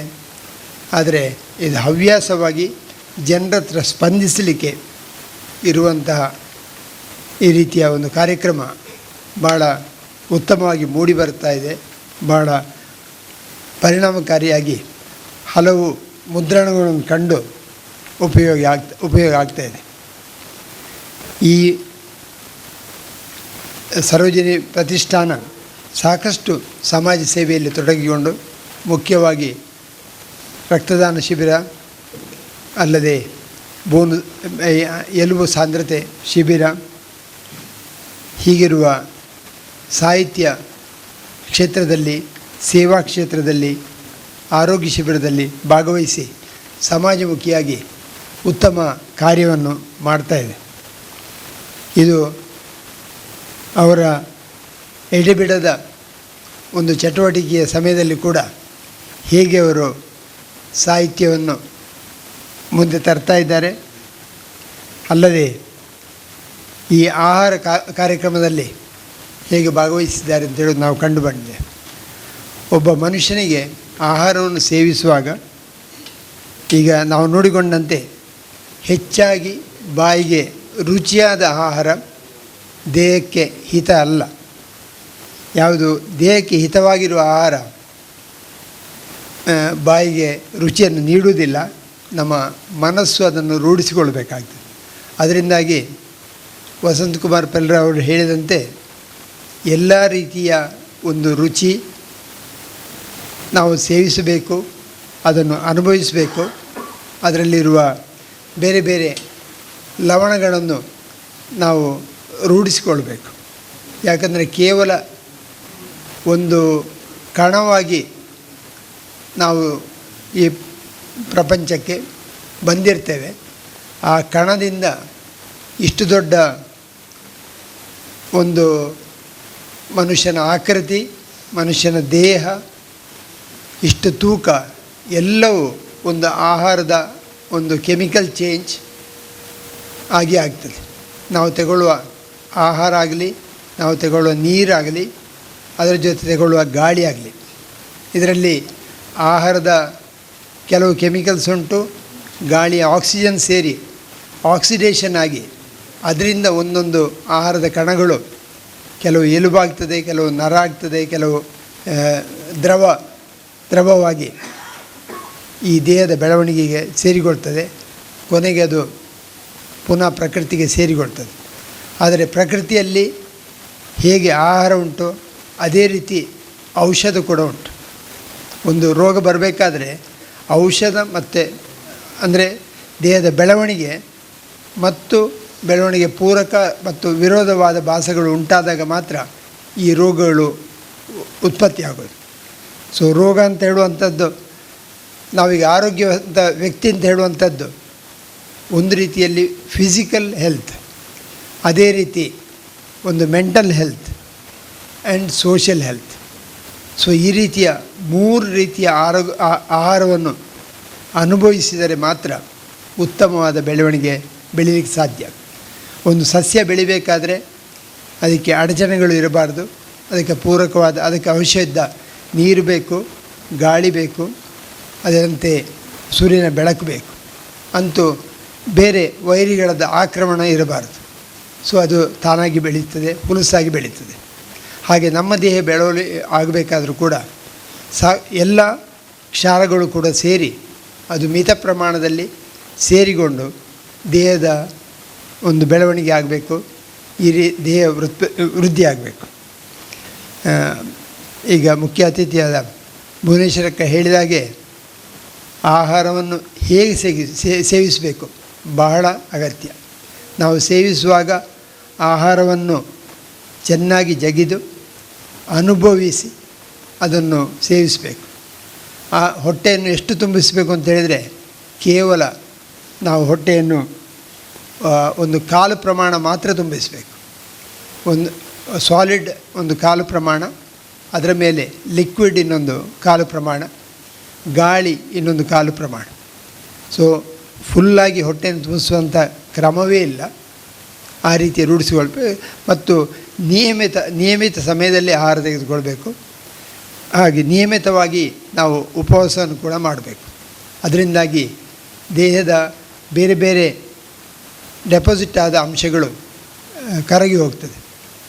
ಸುಮಾರು ಈಗ ಇವನ್ ಉಪವಾಸದಲ್ಲಿ ಕೂಡ ಒಂದು ಎಕ್ಸ್ಟೆಂಡೆಡ್ ಉಪವಾಸ ಅಂತಿದೆ. ರಾತ್ರಿ ಊಟ ಮಾಡಿದರೆ ಮತ್ತೆ ನೆಕ್ಸ್ಟ್ ಮಧ್ಯಾಹ್ನ ಮಾತ್ರ ಊಟ ಮಾಡುವಂಥದ್ದು. ಆ ಬೆಳಗಿನ ಬ್ರೇಕ್ಫಾಸ್ಟನ್ನು ಸ್ಕಿಪ್ ಮಾಡಿ ಹೋಗುವಂಥದ್ದು. ಇದು ಮೊದಲಿಗೆ ಇದು ಗ್ಯಾಸ್ಟ್ರಿಕ್ ಆಗ್ಬೋದು, ಬಟ್ ಆದರೆ ಅದನ್ನು ರೂಢಿಸಿಕೊಂಡಂತೆ ದೇಹದಲ್ಲಿ ಡೆಪಾಸಿಟ್ ಆಗುವಂಥ ಅಂಶವನ್ನೆಲ್ಲ ಪುನಃ ಕರಗಿಸಿ ಅದು ಎನರ್ಜಿ ಜನ್ರೇಟ್ ಮಾಡ್ತದೆ. ಸೊ ಇದು ಕೆಲವು ನಿಯಮಿತ ಪದ್ಧತಿ ಕೂಡ ಇದೆ. ಇದೆಲ್ಲ ವಸಂತಕುಮಾರ್ ಪೆರ್ಲವರು ಹೇಳಿದಾಗೆ ಜೀವನ ಶೈಲಿಯನ್ನು ರೂಢಿಸಿಕೊಂಡಂತೆ ನಮ್ಮ ಆರೋಗ್ಯ ಕೂಡ ವೃದ್ಧಿ ಆಗ್ತದೆ, ಆರೋಗ್ಯವನ್ನು ಕೂಡ ರಕ್ಷಿಸಲಿಕ್ಕಾಗ್ತದೆ. ಸೊ ಔಷಧಿಯೇ ಆರೋಗ್ಯ ಅಲ್ಲ, ಆಹಾರವೇ ಔಷಧಿ ಎಂಬ ಭಾವನೆಯಲ್ಲಿ ನಾವು ಆಹಾರವನ್ನು ಸ್ವೀಕರಿಸಿ ಆಹಾರದಲ್ಲಿ ನಾವು ಸಂತೋಷವನ್ನು ಪಡಿಬೇಕು, ಅದನ್ನು ಆಸ್ವಾದಿಸಬೇಕು. ಇದೇ ಒಂದು ಗುರಿಯಲ್ಲಿ ಈ ಕೃತಿಯನ್ನು ತಂದಿದ್ದಾರೆ. ಅದಕ್ಕೆ ಮುಖ್ಯವಾಗಿ ಮುರಳಿಯನ್ನು ಅಭಿನಂದಿಸಿ ಈ ಕಾರ್ಯಕ್ರಮವನ್ನು ಎಷ್ಟು ಚೆನ್ನಾಗಿ ಎಲ್ಲರೂ ಆಧರಿಸಿದ್ದನ್ನು ತಿಳಿದು ಇದು ಅವರ ಈ ಹವ್ಯಾಸ ಇನ್ನೂ ಮುಂದುವರಿಯಲಿ, ಬೆಳೆಯಲಿ. ರಾಜಶ್ರೀಯವರ ಸಪೋರ್ಟ್ ಕೂಡ ಇದಕ್ಕಿಂತ ಜಾಸ್ತಿಯಾಗಿ ಇರಲಿ, ಅವರನ್ನು ರಿಲೀವ್ ಮಾಡಿ ಇದರಲ್ಲಿ ತೊಡಗಿಸಿಕೊಳ್ಳಿಕ್ಕೆ ಅವಕಾಶ ಮಾಡಲಿ ಅಂತ ನಾವು ಆಶಿಸ್ತಾ ಅವರಿಗೆ ಯಶಸ್ಸನ್ನು ಬಯಸ್ತೇನೆ. ಈ ಅವಕಾಶಕ್ಕಾಗಿ ವಂದನೆಗಳು. ಜೈ ಹಿಂದ್, ಜೈ ಕರ್ನಾಟಕ, ಜೈ ಭುವನೇಶ್ವರಿ. ಕಾರ್ಯಕ್ರಮದ ಮುಂದಿನ ಭಾಗ ಅಧ್ಯಕ್ಷರ ಮಾತುಗಳು. ಡಾಕ್ಟರ್ ಮಂಜುನಾಥ್ ಎಸ್ ರೇವಣ್ಕರ್ ಅವರಿಂದ ಅಧ್ಯಕ್ಷೀಯ ನುಡಿಗಳು. ಚುಂತಾರು ಸರೋಜಿನಿ ಭಟ್ ಪ್ರತಿಷ್ಠಾನ ರಿಜಿಸ್ಟರ್ಡ್ ಮಂಗಳೂರು ಮತ್ತು ದಕ್ಷಿಣ ಕನ್ನಡ ಜಿಲ್ಲಾ ಕನ್ನಡ ಸಾಹಿತ್ಯ ಪರಿಷತ್ತು ಮಂಗಳೂರು ತಾಲೂಕು ಘಟಕದ ಸಂಯುಕ್ತ ಆಶ್ರಯದಲ್ಲಿ ಡಾಕ್ಟರ್ ಮುರಳಿ ಮೋಹನ್ ಚುಂತಾರು ಇವರ 13ನೇ ಕೃತಿ ಬಿಡುಗಡೆ ಕಾರ್ಯಕ್ರಮ ಭಾಳ ಸುಂದರವಾಗಿ ಆಗ್ತಾಯಿದೆ.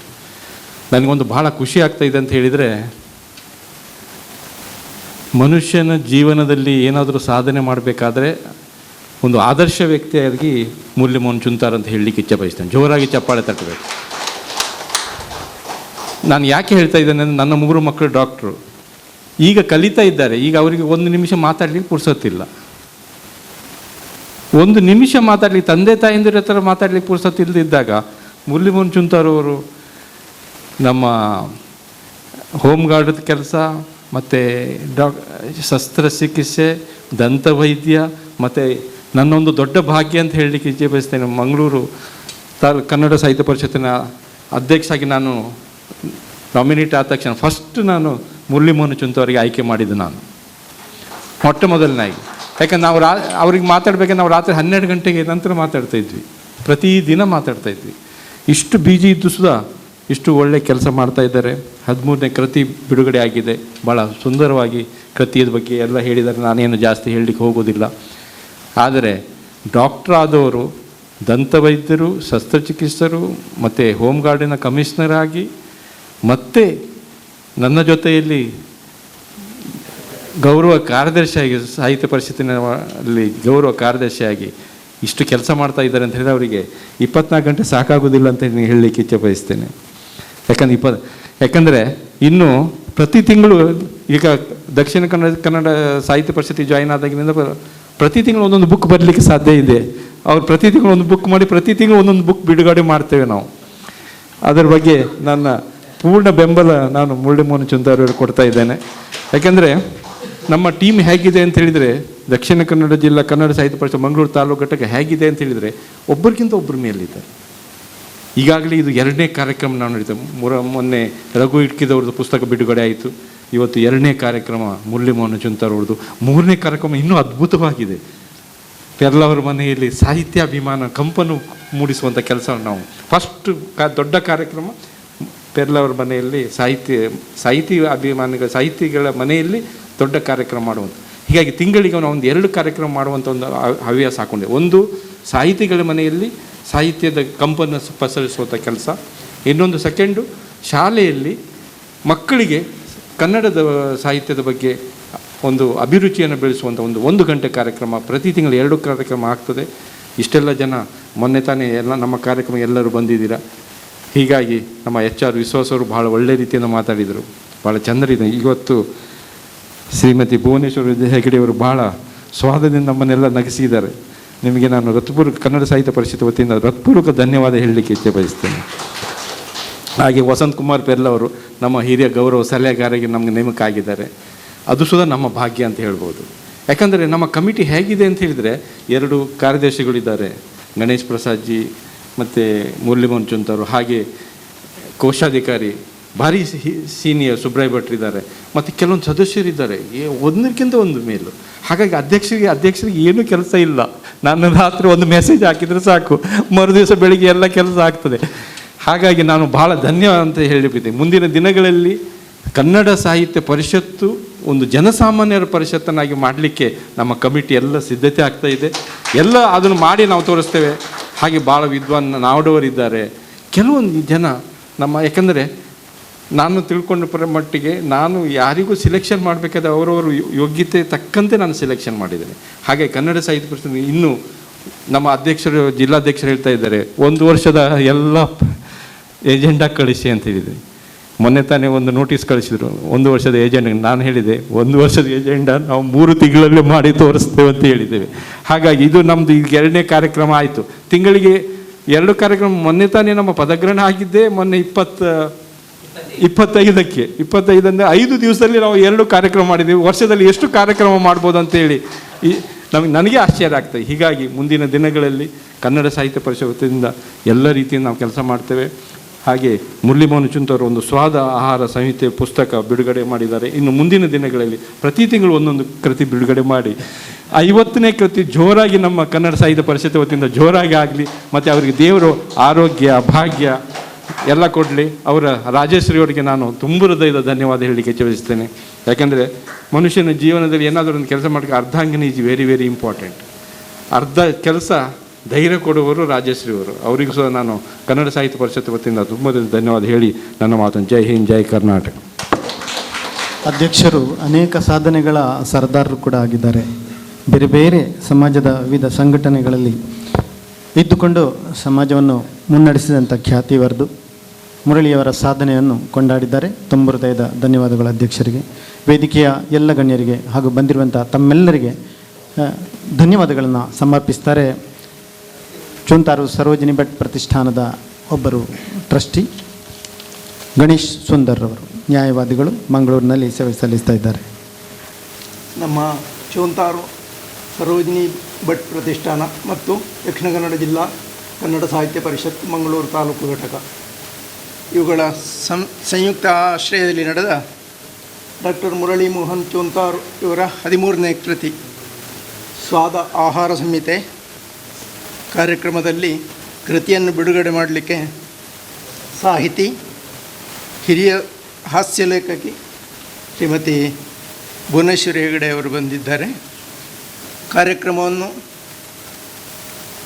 ಚಂದವಾಗಿ ನಡೆಸಿಕೊಟ್ಟಿದ್ದಾರೆ.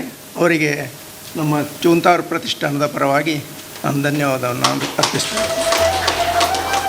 ಅದೇ ರೀತಿ ಮುಖ್ಯ ಅತಿಥಿಗಳಾಗಿ ಡಾಕ್ಟರ್ ವಸಂತಕುಮಾರ್ ಪೆರ್ಲಾ, ಕವಿ, ಸಾಹಿತಿ, ನಿವೃತ್ತ ನಿರ್ದೇಶಕರು, ಆಕಾಶವಾಣಿ. ಇವರು ಪುಸ್ತಕದ ಬಗ್ಗೆ ವಿವರವಾಗಿ ವಿವರಿಸಿದರು ನಮಗೆಲ್ಲ. ಅವರಿಗೆ ನಮ್ಮ ಪ್ರತಿಷ್ಠಾನದ ಪರವಾಗಿ ನಾನು ಧನ್ಯವಾದಗಳನ್ನು ಅರ್ಪಿಸ್ತಾ ಇದ್ದೇನೆ. ಕಾರ್ಯಕ್ರಮದ ಅಧ್ಯಕ್ಷತೆಯನ್ನು ವಹಿಸಿದವರು ಡಾಕ್ಟರ್ ಮಂಜುನಾಥ ಎಸ್ ರೇವಣ್ಕರ್, ಅಧ್ಯಕ್ಷರು ಕನ್ನಡ ಸಾಹಿತ್ಯ ಪರಿಷತ್ತು ಮಂಗಳೂರು ಘಟಕ. ಇವರು ನಮ್ಮ ಇವತ್ತಿನ ಕಾರ್ಯಕ್ರಮದ ಅಧ್ಯಕ್ಷತೆಯನ್ನು ವಹಿಸಿ ಅಧ್ಯಕ್ಷೀಯ ಭಾಷಣವನ್ನು ಮಾಡಿದ್ದಾರೆ. ಅವರಿಗೆ ನಮ್ಮ ಪ್ರತಿಷ್ಠಾನದ ಪರವಾಗಿ ವಂದನೆಗಳನ್ನು ಅರ್ಪಿಸ್ತಾ ಇದ್ದೇನೆ. ಕಾರ್ಯಕ್ರಮದಲ್ಲಿ ನಮ್ಮವರಾದ ಡಾಕ್ಟರ್ ರಾಜೇಂದ್ರ ಪ್ರಸಾದ್, ನಾವು ಒಟ್ಟಿಗೆ ಕೆಲಸ ಮಾಡುವವರು, ಮಂಗಳೂರು ಹವ್ಯಕ ಸಭಾದ ಅಧ್ಯಕ್ಷರು ಹಾಗೂ ಹಿರಿಯ ದಂತವೈದ್ಯರು. ಅವರು ಬಂದು ನಮ್ಮ ಕಾರ್ಯಕ್ರಮದ ಬಗ್ಗೆ 2 ಒಳ್ಳೆಯ ಮಾತುಗಳನ್ನು ಆಡಿದ್ದಾರೆ. ಅವರಿಗೂ ನಮ್ಮ ಪ್ರತಿಷ್ಠಾನದ ಪರವಾಗಿ ಧನ್ಯವಾದಗಳನ್ನು ಅರ್ಪಿಸ್ತಾ ಇದ್ದೇನೆ. ಅದೇ ರೀತಿ ಕಾರ್ಯಕ್ರಮದಲ್ಲಿ ವಸಂತಕುಮಾರ್ ಪೆರ್ಲಾ ಅವರಿಗಾಗಿ ಇವರು ಗಣೇಶ್ ಪ್ರಸಾದ್ ಜಿ ಅವರು ಸ್ವಾಗತವನ್ನು ಕೋರಿದರು. ಇಲ್ಲಿ ನಮ್ಮ ಸ್ವಾಗತದ ಕಾರ್ಯಕ್ರಮವನ್ನು ನಡೆಸಿದರು. ಅವರಿಗೂ ನಮ್ಮ ಪ್ರತಿಷ್ಠಾನದ ಪರವಾಗಿ ಧನ್ಯವಾದಗಳನ್ನು ಅರ್ಪಿಸ್ತಾ ಇದ್ದೇನೆ.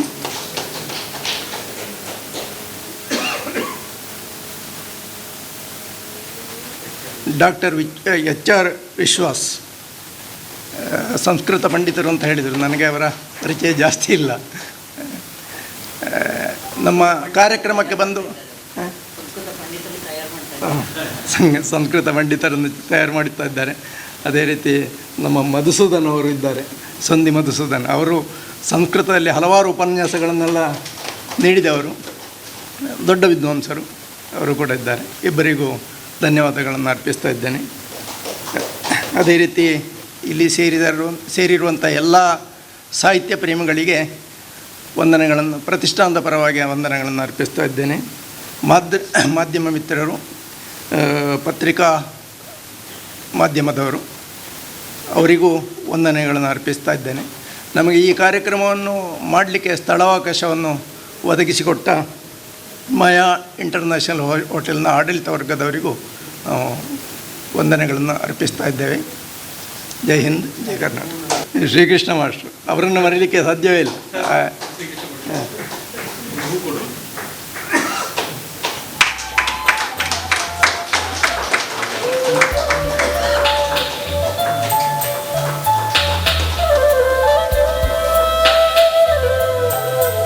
ಕಾರ್ಯಕ್ರಮವನ್ನು ನಿರ್ವಹಿಸಿದ ಮಾಸ್ಟ್ರು ಶ್ರೀಕೃಷ್ಣ ಮಾಸ್ಟ್ರಿಗೂ ಧನ್ಯವಾದಗಳನ್ನು ಅರ್ಪಿಸ್ತಾ ನನ್ನ ಧನ್ಯವಾದ ಸಮರ್ಪಣೆಯನ್ನು ಮುಗಿಸ್ತೇನೆ.